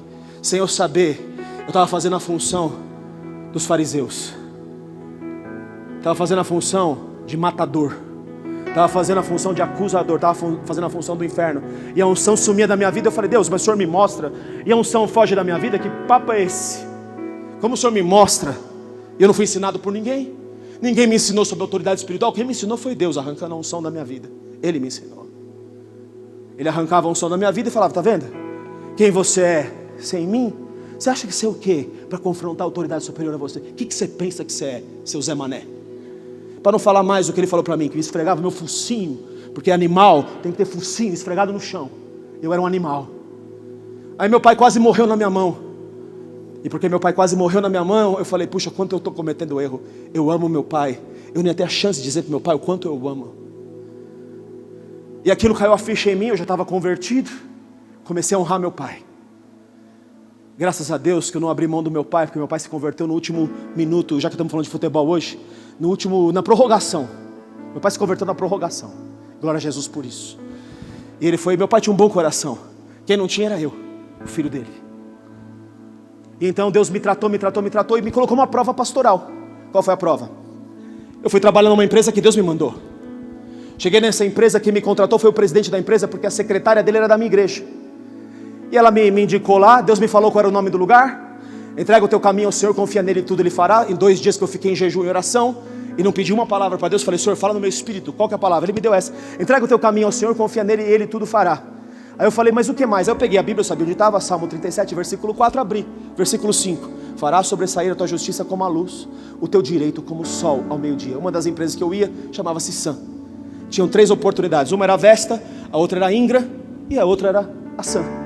Eu falei, só como é o sol, é a Sam, é para lá que eu vou para lá, o presidente me contrata. Sentei na frente dele, a coisa que fluiu mais natural na minha vida. Sentei na frente dele, é você, eu quero você, acabou, está contratado. Você tem o aval da Carmen ainda, está contratado, é você. Aí ele me contrata no primeiro dia, eu vou lá, tem uma chefa, e a minha chefa lá naquela época, chego na mesa do Eli. Aí o Eli está lá, o Eli fala assim para mim, você é filho de Deus, né? Eu falo, meu Deus do céu, né? Meus segredos estão revelados. Você é filho de Deus, né? E eu, quem sou? Batizado na língua dos anos, aos 12 anos, dentro da caverna. Fui na igreja pentecostal, na batista, na tradicional. Na umbanda, no candomblé, no espiritismo. Quem sou eu? Quem sou eu? Aí eu falei assim, eu queria falar, você é o diabo, né? Ou quem está por trás de você é o diabo, mas eu fiquei quieto. Você acredita que isso acontece em empresa, filho? Acontece, filho. E esse cara, antes da unção, do estabelecimento de Deus, da promoção de Deus na minha vida pastoral, esse cara me perseguiu, filhos. Vocês não têm noção. Me perseguiu todos os dias que eu ia para o trabalho, eu era perseguido. Todo mundo vendia, muá, eu mesmo, nada. Não vendia uma agulha, nada. E os parceiros me ligavam, porque essa empresa trabalhava com vários parceiros. Marcelo, vai falar com o presidente, porque esse cara, ele quer a sua cabeça, ele está pedindo a sua cabeça para nós, ele quer que nós vamos falar com o presidente. E Deus falava, você fica sentado no seu lugar, porque você não se levanta contra a autoridade. Eu te defendo. Aí eu entro na sala dele, ele olha para mim e fala assim, você não sabe, o meu santo não bate com o teu. Aí eu falei assim, não bate, mas eu amo você. E Deus estava me ensinando, ama ele, ama ele, ama ele. Você precisa amar ele. Eu falei, ele, Senhor, esse mesmo? Esse está falando que é o diabo, que me odeia, esse que eu tenho que amar? Deus falava, é esse aí. Aí eu tenho um sonho, estou encurtando a história, fazendo uma longa história curta. Aí eu tenho um sonho, e nesse sonho, ele chega para mim, chama na mesa dele e fala assim, Marcelo, me perdoe, eu não sei porque eu te persegui tanto. E no sonho eu falo, eu sei, mas está tudo bem, está tudo certo, fique em paz. Na semana seguinte, ele foi o único diretor da empresa que deu resultado, único. Todos os outros não entregaram o que prometi, eu entreguei nada, zero, vendi nem uma agulha. Eu não conseguia vender. Porque Deus falava assim para mim, veja como sou eu que te sustento. Ninguém põe a mão no ungido meu. Ninguém vai tocar em você, vendendo ou não vendendo. Eu te sustento aqui. Essa prova é minha na sua vida. E ele me chama na mesa dele e fala assim, Marcelo, eu não sei porque eu te persegui tanto. Eu falo, meu sonho, ipsis litteris, eu fui mandado embora. O presidente acabou de me mandar embora. Eu não me defendi, Deus me defendeu, ele foi mandado embora. Eu falei, você sabe quem eu sou? Você sabe que eu amo você, fulano. E você sabe onde é a minha igreja. E eu gostaria muito de ver você lá. Ele fez assim com a cabeça, com o olho cheio de lágrima, e saiu. Isso é Deus vendo se a gente aguenta a perseguição. Eu fui perseguido uma vez na minha vida, não significa que foi a última. Porque todas as vezes que você for levantado em poder por Deus, vão perseguir você. Tem gente que quer os negócios que eu tenho, tem gente que quer unção, tem de tudo. Tem gente que quer a minha capa, mas a minha capa é minha. Proteja a sua, desde que você tenha propósito. Eu preciso que você tenha propósito. Propósito debaixo de poder. Se você não foi habilitado em poder, você precisa ser habilitado em poder. E o diabo vai te perseguir.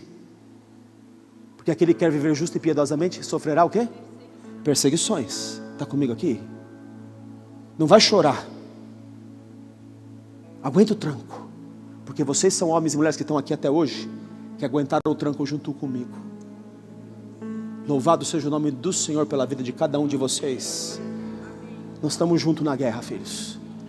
Não tem desertor aqui. Tem gente de compromisso e de propósito. Mas eu quero que Deus nessa noite Ele abra propósitos. Eu vou habilitar você em propósito. Porque tem uma chuva, como a Sara viu, que está chegando. E essa chuva é de um grande poder. Mas quando vier o poder, virá uma grande estratégia de abafa. Está comigo aqui, queridos? Me dá mais exemplos, pastor. Quero falar, já falei de Daniel, que os inimigos foram lançados. E José? E o José perseguido? Dentro dele carregava algo. Dentro dele carregava Manassés e Efraim. Manassés significa: Deus me fez esquecer o que fizeram comigo os meus irmãos. Efraim significa: Deus me fez prosperar, dupla honra na terra da minha aflição. Terra da aflição é para levantar os verdadeiros ungidos. Porque José entendia o propósito. E quando ele se revela aos irmãos, ele disse: não ficai triste. Não fiquem tristes com o que se fizeram comigo. Ao coração de José. Porque eu vim na frente de vocês para salvar vocês. Eu sou o propósito de Deus para salvar a família inteira. Nós estamos aqui para salvar pessoas, não para destruí-las. Esse é o propósito de Deus na nossa vida. Eu estou aqui para salvar uma bruxa, não para destruí-la. Nós estamos aqui por um propósito, meus amados, minhas amadas. Isso é que Deus espera de cada um de nós. O que dizer de Abraão? Abraão vai com medo, gera um filho da escrava. Deus dá um gelo em Abraão. Quem aguenta um gelo de 13 anos? Abraão tinha 86 anos, com 99 Deus vai falar com ele. Quem aguenta um gelinho desse? A gente não aguenta se o irmão não cumprimenta a gente na entrada da igreja. Ficou endemoniado esse irmão. Quem aguenta um gelo de 13 anos que Deus fica sem falar? Porque você faz comigo, de um homem que tem minha promessa, que tem propósito comigo, ecoa. Você não é qualquer um, você carrega algo dentro de você. Não é das entranhas de Sara que eu vou arrancar o filho, é das suas entranhas. Está entendendo, homem, varão aí, ó? É da sua entranha que eu vou arrancar a promessa. É daí que eu vou arrancar o filho. E ele gera Isaac. Mas não acabou. Eu sou um Deus de propósito. Eu quero que esse homem experimente algo. E para experimentar algo, você é provado nesse algo que você vai experimentar. Você quer experimentar um grande avivamento? Quer experimentar uma coisa muito grandiosa? Eu preciso habilitar você em poder de ressurreição. E Abraão está lá: me entrega o seu filho, o teu único filho. Entenda o que Deus disse: eu só considero um filho, porque eu só considero aquilo que é promessa. Para Deus só se comunica com Ele quem caminha no ambiente de promessa. Me entrega o teu único filho. Isaac é quem tu amas. Me entrega tudo o que você trabalhou a vida inteira para ter. Me entrega o avivamento. Me entrega o seja lá o que for. O que você trabalhou a vida. Me entrega essa nação que eu te dei. Me entrega o que você trabalhou a vida inteira para ter. Eu quero que você me entregue isso. Ele vai lá e sacrifica, mas ele não sacrifica de qualquer jeito. Ele sacrifica falando: eu sei que Deus é poderoso para reavê-lo dentre os mortos. Por isso eu vou entregar para Deus. Estava preparado para fazer tudo. Porque agora, uma outra coisa que derruba esse espírito de religiosidade, sabe o que se chama? Fé. Fé sobrenatural. Fé naquilo que tem poder de ressurreição. Está comigo, querido? Enquanto você não tiver fé que pode ressuscitar alguém, você não tem fé. Você está vendo o seu irmão morto? Deus quer levar você num lugar de ressuscitar o teu irmão. Você pode dar um aleluia, glória a Deus? É assim que Deus trabalha. Ele trabalha com gente de ressurreição. Ele trabalha com gente disposta a entregar tudo. Que nenhuma promessa, nenhum propósito é superior a Ele na sua vida. Alguém que diga: eu tenho filho, eu tenho mãe, eu tenho pai, mas quem eu amo é o Senhor. O Senhor é o meu amor. Eu tenho fé que o Senhor é poderoso para ressuscitar, seja qual for a situação. Abraão. E Pedro da mesma forma, negou Jesus 3 vezes. Vai lá, você me ama, então apacenta minhas ovelhas. E Pedro recebe um Pentecoste. Por causa desse Pentecoste, queridos, por causa desse Pentecoste, o que veio sobre a igreja? Repita comigo a palavra: poder. A igreja é levantada em poder. Jesus fala: ficar em Jerusalém até que do alto sejam revestidos de... O que Deus precisa que você seja revestido de? Você precisa andar no poder. Eles são levantados em poder. Aí o cara em frente do templo levanta 5.000 dentro da igreja num piscar de olhos. Grande poder. O diabo fica incomodadíssimo. Aí ele fala assim: vou levantar um, chama Estevão. Levanta Estevão, Estevão vai lá, começa a operar no Espírito, fala uma pregação lá de não sei quantos versículos, 70 versículos ou mais versículos, prega para todo Israel. Aí o espírito da religiosidade rilha os dentes. Não estou aguentando. Já viu o demônio que manifesta assim? Manifesta assim. Ele rilha os dentes contra Estevão. Ele rilha. E Estevão vai lá, é apedrejado por eles. Mas Estevão tinha algo. Ele diz assim: Pai, perdoe, porque esses aí não sabem o que fazem. Ele tinha perdão. Ele tinha amor. Ele guardava essas virtudes dentro dele. E por isso ele vê o céu aberto, Jesus sobre o trono, recebendo ele de pé. É demais, não é? Esse é do meu tipo. Jesus olha para Estevão e fala assim: esse é da minha espécie. É esse. Ele é igual. Eu sinto o perfume, ó. A mosca. Os fariseus não contaminaram o perfume dele. Os fariseus se levantaram contra ele. Os fariseus rilharam os dentes contra ele. E ele os amou. Que maior exemplo nós temos? O maior que esse é só Jesus. Eu quero entregar uma coisa aqui. Eu estou pulando para frente e para trás. Vem comigo, tá bom? Estou quase no final da mensagem, mas isso aqui eu vou te entregar total. Amém. Eu vou te dizer a forma de operar de um fariseu e vou voltar no versículo, no Lucas 5. Me lembra que eu tenho que voltar no Lucas 5 depois do Lucas 6, tá bom? Lucas 6, 27. Lucas 6, versículo 27. Não é isso não. Esquece o 27. Lucas 6. Deixa eu ver se é esse. Também não. Lucas 7, 36. Agora é.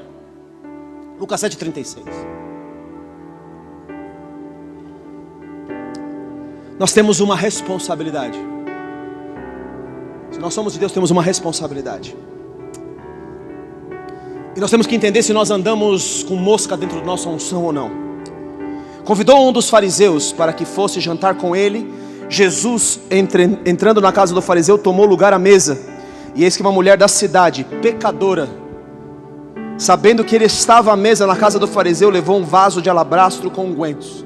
Essa mulher tinha azeite. E estando por detrás aos seus pés chorando, regava-os com suas lágrimas, enxugava com os próprios cabelos, beijava-lhe os pés e os ungia com unguento. Ao ver isso, o fariseu que o convidara disse consigo mesmo: se este for a profeta. O espírito do fariseu está sempre acusando o que tem unção. Alô. Esse é o espírito do fariseu. Está sempre criticando, está sempre falando do outro, sempre falando mal. Queridos, eu vou dizer para vocês: não há tempo para fermento dos fariseus. O Senhor quer arrancar da nossa boca toda crítica, toda acusação. Você tem que saber muito bem a quem você serve, se a Deus ou ao diabo. Decida hoje. Hoje é o dia. Essa é a hora de você decidir quem você serve. Se falou de alguém, peça perdão agora para Deus, e depois vai ser anistiado em nome de Jesus. Mas se liga no movimento. Ao ver isso, o fariseu que o convidara disse: se daí fosse profeta, bem sabia que essa daí é uma proste. Dirigiu-se Jesus ao fariseu e lhe disse: Simão, uma coisa eu tenho a dizer-te. Ele respondeu: dize-me, mestre. Certo credor tinha 2 devedores, um lhe devia 500 denários e o outro 50. Não tendo nenhum dos dois como pagar, perdoou a ambos. Qual deles, porventura, amará mais? Qual que você acha que ama mais? O que devia 500 ou o que devia 50? Ou seja, você me deve 50, ela me deve 500. Ela me deve muito mais. Você me deve pouco. Quem que você acha que amou mais? Ela me ama muito mais que você. Ela me ama porque você acha que não deve nada, mas você me deve 50. Você me deve menos do que ela, mas você me deve também. Porque você é um hipócrita, porque não olha os seus próprios pecados, fariseu. Você não olha o que você faz de errado. E ele diz que um cego não pode guiar outro cego. Eu posso ouvir um amém aqui? Porque cairão ambos no barranco. Eu posso ouvir um outro amém aqui? Tira da tua boca a palavra da crítica. Tira da tua boca a palavra maligna. Tira da tua boca a palavra da áspide. Tira da tua boca, filho, filha. Tira! Senão a tua unção está contaminada.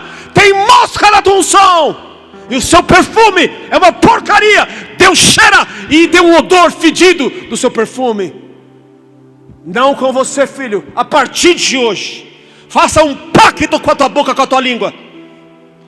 Porque senão, essa mosca não vai deixar você viver a chuva que está chegando. Estou falando para você, meu filho e minha filha, preste muita atenção. Muita. Respondeu-lhe Simão: suponho que aquele que tinha uma dívida maior julgaste bem. E eu vou dizer por que você julgou bem. Jesus ia na medalha com o hipócrita. Ele dizia, e voltando para a mulher, disse a Simão: vê essa mulher? A gente esquece, queridos, de onde a gente veio. Que desgraça que é isso. Nós esquecemos quão sujo, quão na lama estávamos quando chegamos aqui. E vou dizer mais: aquele que não tem pecado, atira a primeira pedra, por favor. Por favor, começa a jogar aí. E voltando-se para a mulher, disse Simão: vês esta mulher? Entrei em tua casa, não me deste água para os pés. Ela, porém, regou os meus pés com lágrimas, porque ela me ama, e o enxugou com seus cabelos. Não me deste ósculo. Ela, entretanto, desde que entrei, não cessa de beijar os meus pés. Não me ungiste a cabeça com óleo, mas esta, com bálsamo, ungiu os meus pés. Por isso te digo, perdoados lhes são os seus muitos pecados, porque ela muito amou, mas aquele a quem pouco se perdoa, pouco ama. Então disse a mulher: perdoados são os teus pecados. Os que estavam com ele à mesa começaram a dizer entre si: quem é este? Continuam com a crítica na boca. Quem é este que até perdoa pecados? Mas Jesus disse à mulher: a tua fé te salvou, você pode ir em paz. É muito forte. Lucas 5, muito obrigado. Qual que é o Lucas 5 que eu quero? Lucas 5:33. Vocês estão entendendo o espírito do fariseu e o espírito da absolvição? O único que pode condenar pecados, não condena pecados, absolve. Vocês estão comigo aqui, queridos? Vocês estão me entendendo?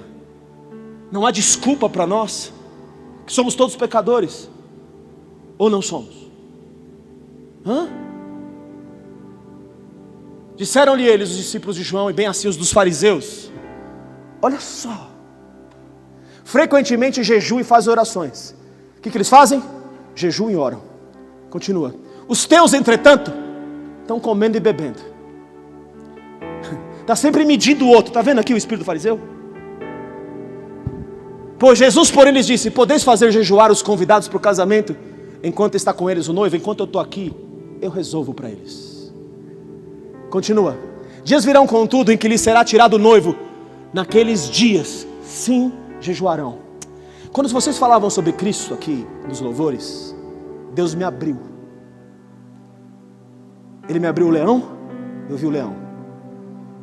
Ele me disse: filho, leve eles ao jejum que eu escolhi.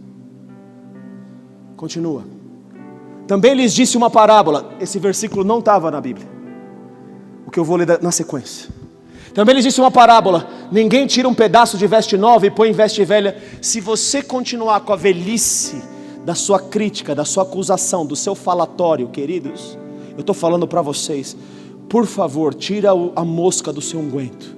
Por favor, filho, não seja um atirador, não seja um filho do diabo que mata pessoas. Não seja isso, você não. Pois rasgará a nova e o remendo da nova. Eu não vou poder, continua: ninguém põe vinho novo em odres velhos. Eu não posso derramar avivamento no tipo de odre que eu tenho. Se você for um odre velho, vai vir o azeite, ou vai vir o remendo novo e vai rasgar, porque você continua com práticas velhas. Deus está preocupado com quem nós somos. Vinho novo, Ele quer derramar. Ele quer derramar um grande avivamento, mas Ele pode derramar esse avivamento sobre nós? Será que Ele pode? Ou nós vamos continuar com práticas antigas, práticas velhas? Então abra para mim, filho, Isaías 58, por favor. O noivo seria tirado, e nós precisaríamos trazer Jesus. Precisamos trazer Jesus para nos ajudar a vencer as batalhas contra a perseguição que enfrentamos. O azeite vai, o jejum vai trazer a presença do noivo. Qual que é o jejum que traz a presença do noivo? Clama pelos pulmões, não te detenhas, ergue a voz como a trombeta e anuncia o meu povo a sua transgressão e a casa de Jacó, vem rápido comigo, os seus pecados, mesmo neste estado, não tão rápido, ainda me procuram dia a dia, têm prazer em saber os meus caminhos, falam que conhece a mim, que conhece meus caminhos, como o povo que pratica a justiça, e não deixa o direito do seu Deus, perguntando-me pelos direitos da justiça. Senhor, faz justiça para mim, isso aqui que está acontecendo na igreja, com o irmão, é injusto, não pode acontecer isso, clamam por justiça, têm prazer em se chegar a Deus. São pessoas que vivem diante de Deus, dizendo, por que jejuamos nós, e tu não atentas para isso? Por que esse jejum não traz o noivo? Por que esse jejum não bota fim ao que nós estamos vivendo? Porque esse jejum não atrai a presença de Cristo, por que não traz? Porque afligimos a nossa alma. Não adianta jejuar, filhos, e ter odre velho, não adianta. Por que afligimos a nossa alma e tu não levas em conta? Eis que no dia em que jejuais, cuidai dos vossos próprios interesses, e exigis que se faça todo o vosso trabalho. Continua. Eis que jejuais para contendas e rixas. Tem 6 coisas que eu odeio, diz o Senhor, e a 7ª eu abomino. Eu abomino da parte de Deus o que semeia contenda entre irmãos. Eu abomino os destruidores da igreja. Eu abomino os que não tratam o meu corpo. Eu abomino o Paulo que me persegue e falo, porque está me perseguindo? Está perseguindo a igreja? Está perseguindo a mim, Paulo? Você ficou doido? Porque vocês jejuam e continuam contendendo e tendo rixa, e para ferides com punho iníquo, jejuando assim como hoje, não se fará ouvir a sua voz no alto. Continua, por favor. Seria este o jejum que escolhi, que o homem um dia aflige a sua alma, incline a sua cabeça como junco, e estenda debaixo de si pano de saco e cinza? É o exterior que me agrada? Continua. Chamarias tu isso de jejum e dia aceitável ao Senhor? Você acha que é isso que Deus quer cheirar? Porventura não é este o jejum que escolhi, que soltes as ligaduras da impiedade, liberta o irmão cativo, desfaça as ataduras da servidão, deixes livres os oprimidos, despedaces todo aquele que está debaixo de uma opressão, de um momento difícil. Porventura não é também que repartas o teu pão com o faminto, que use o que eu te dei para ajudar o próximo, e recolhas em casa os pobres desabrigados, e se vires o nu, o cubras e não te escondas do teu semelhante? Então romperá a tua luz como a alva, a tua cura brotará sem detência, a tua justiça irá diante de ti, e a glória do Senhor será a tua retaguarda. Esse é o jejum que eu escolhi. Glória a Jesus, meus filhos. Esse é o jejum que o Senhor Jesus quer que todos nós pratiquemos. Em Lucas capítulo 6, versículo agora sim, 27 a 36.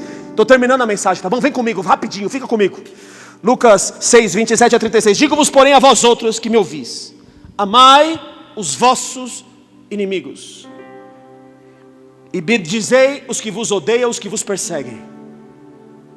O Senhor quer de nós amor e bendição por todos que se levantam contra nós. Bendizei os que vos maldizem, orai pelos que vos caluniam, dizem coisas erradas sobre você, mentem sobre você. Ao que te bate numa face, oferece-lhe também a outra. E o que tirar a tua capa, que tirou a capa de José, deixa levar também a túnica. Dá a todo o que te pede, e se alguém levar o que é teu, não entres em demanda. Como quereis que os homens vos façam, assim fazei-os também a eles. Quem quer ser bem tratado aqui? Eu também. Então faz bem aos homens. Se amais os que vos amam, qual a recompensa? Porque até os pecadores amam os que te amam. Se fizerem o bem ao que vos fazem o bem, qual a vossa recompensa? Até os pecadores fazem isso. E se emprestais àqueles a quem esperais receber, qual é a vossa recompensa? Também os pecadores emprestam aos pecadores, para receberem outro tanto. Amai, porém, os vossos inimigos, fazei o bem e emprestai, sem esperar nenhuma paga. Será grande o vosso galardão, e sereis filho do Altíssimo, pois ele é benigno até com os ingratos e maus. Sede misericordiosos, como também é misericordioso o vosso Pai. Aleluia, aleluia, aleluia, aleluia. Porque ele diz, propôs uma parábola: pode um cego guiar outro cego? Não cairão ambos no barranco? Como poderás, versículo 42, dizer ao teu irmão: deixa, irmão, que eu tire o argueiro do teu olho, não vendo tu a trave que está no teu? Já entrou mosca, hipócrita, hipócrita. Tira a primeira trave do teu olho, então verás claramente para tirar o argueiro que está no olho do teu irmão. E Jesus, quando questionado, e João Batista vai se perdendo, vai deixando uma mosca entrar na sua unção, e ele disse se era Jesus que haveria de vir ou deveria entrar outro. Eu vejo o Espírito de Cristo, o Espírito do nosso Senhor, falando sobre João. Depois que ele dá uma corrigida em João e diz para os discípulos de João que vão perguntar: és tu ou temos que esperar outro? Ele faz milagres, mostra sinais, mostra o poder, e ele fala: bem-aventurado é quem não acha em mim motivo de escândalo, é aquele que não achar em mim motivo de tropeço. Na verdade, aqui está nesse versículo do 7:23, tendo-se retirado os mensageiros, passou Jesus a dizer ao povo a respeito de João: que saísse a ver no deserto um caniço, que saísse a ver um homem vestido de roupas finas, ou que se veste bem e vive em luxo e assiste nos palácios? Sim. Que saísse a ver um profeta? Sim, eu digo, e muito mais que um profeta. Jesus testifica do que errou, do João que o negou dessa maneira nobre. Ele levanta João, ele não abate João diante do erro de João. Deus está aqui para levantar pessoas hoje. Para encerrar, eu vou encerrar na vida de um homem que você conhece. O nome dele é Paulo. E Paulo, desde que ele é levantado por Deus, lá quando acontece a visão, ele está perseguindo a igreja, Deus fala: eu preciso abrir os seus olhos. Eu podia falar de Jairo também. Jairo era um homem da sinagoga, mas ele foi lá e conheceu o poder da ressurreição. Está comigo aqui? Jairo reconhece o poder da ressurreição quando ele vai aos pés de Jesus. Então há esperança para um religioso, há esperança para alguém que vive debaixo de uma mosca, que tem Beelzebu como seu príncipe por algum motivo, por um momento, ou que teve alguma religiosidade, alguma hipocrisia. Há esperança porque o próprio Jairo da sinagoga vai até os pés de Jesus, se prostra aos pés de Jesus. Os seus amigos, os seus irmãos dizem: não incomode mais o mestre, porque as pessoas estão sempre à sua volta para te desencorajar, para dizer não dá, não tem esperança. Eu quero dizer para vocês que há esperança para um Jairo, para um religioso que entra nos pés do Senhor Jesus e se arrepende. Posso ouvir um amém aqui? E quando ele faz isso, ele vai experimentar uma coisa aqui que Jairo vai experimentar: o poder da ressurreição naquilo que ele gerou. Você pode dar um glória a Deus, um aleluia? Entendeu o que acontece no Jairo? Muito bem, se entendeu Jairo, vamos entender Paulo. Paulo é levantado em Atos capítulo 13. Em capítulo 13, Paulo é levantado lá na igreja, e aí ele começa já a desempenhar o seu ministério. No capítulo 14, os judeus não estão aguentando Paulo e estão perseguindo Paulo, e vem 14, 1 e 2, eles vêm, abre o 14, 1 e 2 rápido aí, filho, vem comigo. Em Icônio, Paulo e Barnabé entraram juntos na sinagoga judaica e falaram de tal modo que veio a crer grande multidão, tanto de judeus como de gregos. Versículo 8, não, antes do 2, desculpa, volta o 2. Mas os judeus incrédulos incitaram e irritaram os ânimos dos gentios contra os irmãos. Paulo tinha acabado de exercer milagres no 13. No 14 os judeus começam a perseguir. O abafa do inferno vem sobre Paulo. Vai agora no 8, por favor, filho.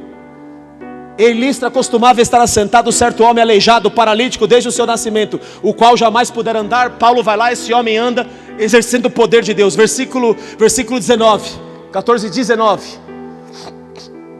Sobrevieram, porém, judeus de Antioquia e Icônio, instigando as multidões e apedrejando a Paulo. Paulo é apedrejado, sai da cidade. Por quê? Porque o inimigo vem no abafa, perseguindo você por causa do poder que você exerce. 16, versículo 16. Atos 16.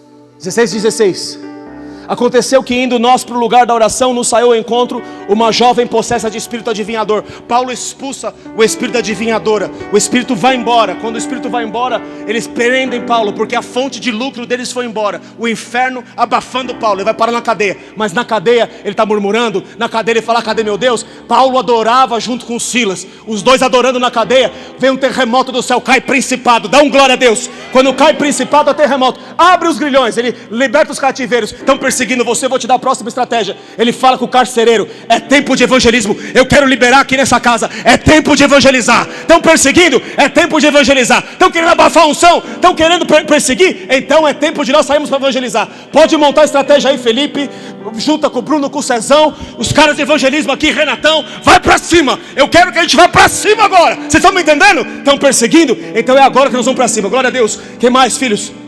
Atos 19, Paulo entra em Éfeso. Ele não só ganha uma pessoa, ele não ganha 12, ele não ganha os discípulos que estão na escola que ele está ensinando, ele ganha a cidade para Jesus. Grande poder é ministrado por Paulo. O inferno está em polvorosa com Paulo, porque Paulo evangeliza, porque Paulo não para, porque Paulo é impetuoso, porque Paulo é um homem que faz a vontade de Deus. Em 21, os discípulos de Deus, eles chegam para Paulo e falam assim: Paulo, não sobe lá não vai lá para Jerusalém, porque lá em Jerusalém querem prender você. As 4 profetisas, filhas de Felipe, vão prender você. Ágabo diz: vão prender você com esse cinto aqui, Paulo. Paulo fala assim: vocês me fazem, irmão, quebrantando meu coração. Porque eu não estou pronto só para ser preso por Cristo. Eu estou pronto para morrer por Ele. Estratégia para derrubar o espírito da religiosidade. A sua vida não é preciosa aos seus próprios olhos. Capítulo 23. Ele vai testemunhar em Jerusalém. Prendem ele. Está diante do sacerdote. E Jesus vai aparecer para ele: Paulo, estou gostando de você, filhão. Da mesma maneira que você testemunhou de mim em Roma, em Jerusalém, você vai testemunhar de mim em Roma. Eu tenho uma promessa, eu tenho um propósito com você. Você não se vende, você é impetuoso, você mantém a unção. Os religiosos não conseguem te parar. Na verdade, Paulo, ele fala que aquele que anda debaixo da lei, eu como se debaixo da lei tivesse, ainda que eu não esteja debaixo da lei, eu estou debaixo da lei de Cristo. Dá glória a Deus. Para aquele que não tem lei, eu me comporto como se eu não tivesse lei, para que de alguma forma eu possa ganhar alguém. Você pode dar um aleluia, glória a Deus? É agora mesmo que os campos vão abrir. É agora mesmo que a colheita vai chegar. É homens como Paulo, mulheres como Paulo aqui. Já se engaja, já vai lá os homens. Já vai com o Felipe lá no albergue lá. Eu distribuí unção aqui. E eu estabeleci vocês, estou falando com os meus líderes diretos agora. Eu estabeleci vocês, cada um numa área, para deixar o trabalho mais suave. Para quê? Para que você toque a sua frente ministerial e o outro não seja ajudado? Não, querido, eu fiz isso para você ter mais tempo para ajudar o seu irmão. O que Deus espera de você é que você não seja um servo inútil, que faz só aquilo que foi ordenado, mas que você vai além. Posso contar com o seu além aqui? Vocês estão me entendendo a linguagem espiritual aqui? Deus está esperando que você ajude seu irmão. Só assim nós vamos andar em unidade. É quando um suportar o outro, é quando um se rebaixar, entre aspas, para estar debaixo da liderança do outro. Que é isso? Que nós temos aqui? Somos tudo homem, todo um tem que servir o outro. O maior no meu reino é aquele que serve todos. Posso ouvir um aleluia, um glória a Deus? Eu quero pessoas que servem aqui. Eu quero pessoas que não deixam a unção ser contaminada. Mas não acabou, Paulo. Em Atos 22, depois dele falar que vai lá ser preso, ele é preso. E ele ama esses judeus. Meu Deus do céu, estou acabando em 3 versículos, tá bom? Fica comigo aí que eu já acabei a mensagem. Atos 22, hoje foi 1h30. E vamos que vamos, não estamos nem aí. 22, versículo 1 a 5. Paulo é preso, vai lá e fala pro cara lá: você me dá liberdade para eu falar para os meus irmãos? Que irmãos? Os que apedrejam ele. Que irmãos? Os que perseguem ele. Que irmãos? Os que vão de cidade em cidade, falando para as pessoas não ouvirem Paulo. Os caras que fazem um pacto de sangue, falando que eles não vão comer comida enquanto eles não matarem Paulo. Infelizmente há pessoas fazendo pacto com as trevas para matar ungidos de Deus. Infelizmente há irmãos que são mais danosos para o outro irmão do que o inferno. Entenda? Ou irmãos que estão operando debaixo do espírito do inferno. Eu digo para vocês hoje, filhos, em nome do Senhor Jesus, basta. Eu estou dizendo diante de Deus, basta. Basta. Você não tolere conversas. Eu estou te pedindo isso. E estou dizendo que isso traz consequências no reino do Espírito. Para aquilo que nós vamos experimentar, não pode ser tolerada mosca no unguento. O seu ouvido não é pinico. A sua boca não é esgoto. Vocês entenderam, meus filhos? Cada homem vai dar conta de cada palavra frívola que saiu dos seus lábios. Tudo que saiu do nosso lábio que Deus não pode recolher, usa a sua boca para profetizar. Está vendo algum defeito na vida do irmão? Eu profetizo que que esse Gideão, vamos falar do Gideão, que ele já está lá na Bíblia mesmo, está exposto o caso dele. Eu profetizo que esse medroso, então eu não vou chamar ele de medroso. Gideão é medroso, eu vou chamar ele de homem corajoso.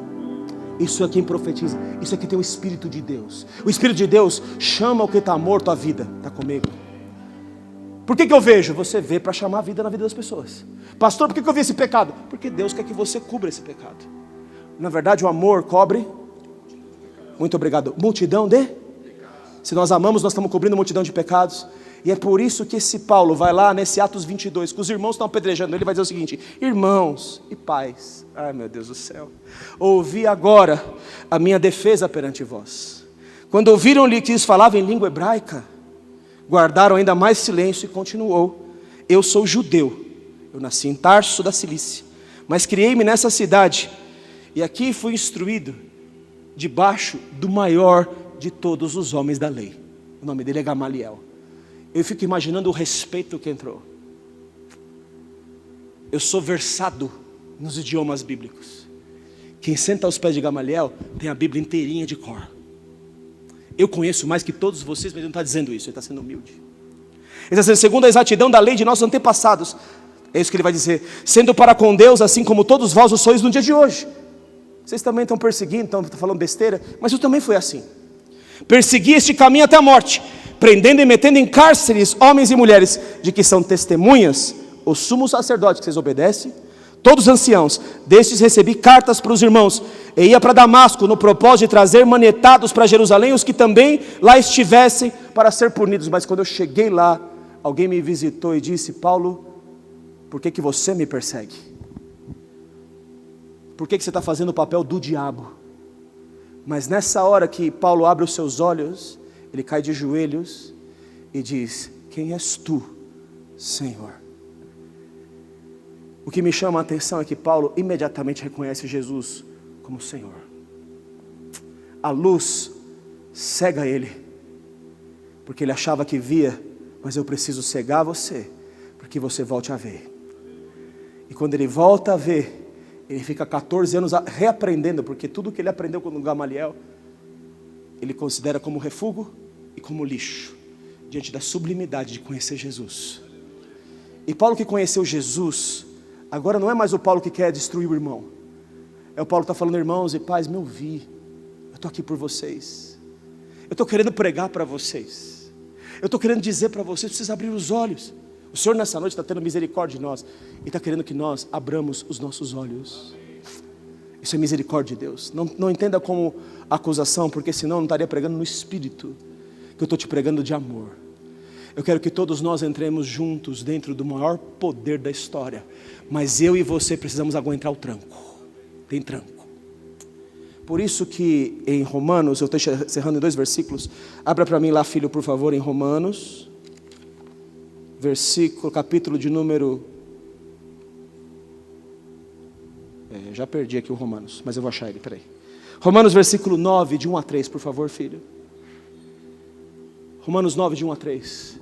Digo a verdade em Cristo, não minto, testemunhando comigo no Espírito Santo a minha própria consciência. Eu estou dizendo, e o Espírito Santo testemunha comigo, que eu estou dizendo é verdade. Tenho grande tristeza, incessante dor no coração, porque eu mesmo desejaria ser maldito, separado de Cristo, por amor de meus irmãos, meus compatriotas, segundo a carne. Eu queria ser maldito pelos que me perseguem. Eu queria dar minha vida em favor daqueles que me perseguem. Sabe por quê? Porque eu fiz um jejum. O jejum que eu fiz é de tirar o dedo em riste. O jejum que eu fiz é de atrair o noivo. E portanto, Gálatas 2:20, vivo não mais eu, mas Cristo vive em mim. Eu viver que agora tenho na carne, vivo na fé do Filho de Deus, que me amou e a si mesmo se entregou por mim. O que está dentro de mim é Jesus. E se Jesus está dentro de mim, eu amo. Jesus está dentro de mim, eu me dou pelas pessoas, mesmo os que são meus inimigos, mesmo os que me perseguem. Em Atos, Apocalipse capítulo 11, já encerrei. Apocalipse 11, tem 2 testemunhas que vão andar debaixo de grande poder. As 2 testemunhas andam debaixo da unção de Elias e Moisés. Quando elas tiverem acabado de manifestar todo o poder, que é a água se transformar em sangue, que é o céu se abrir, descer fogo do céu, poder de Elias e de Moisés, depois que elas acabarem o seu testemunho, do que elas testificam a respeito de Deus, no instante seguinte, a perseguição vem e elas são mortas. Eu estou falando que para manejar essa unção e resistir à perseguição, nós precisamos estar pronto para qualquer coisa por Cristo.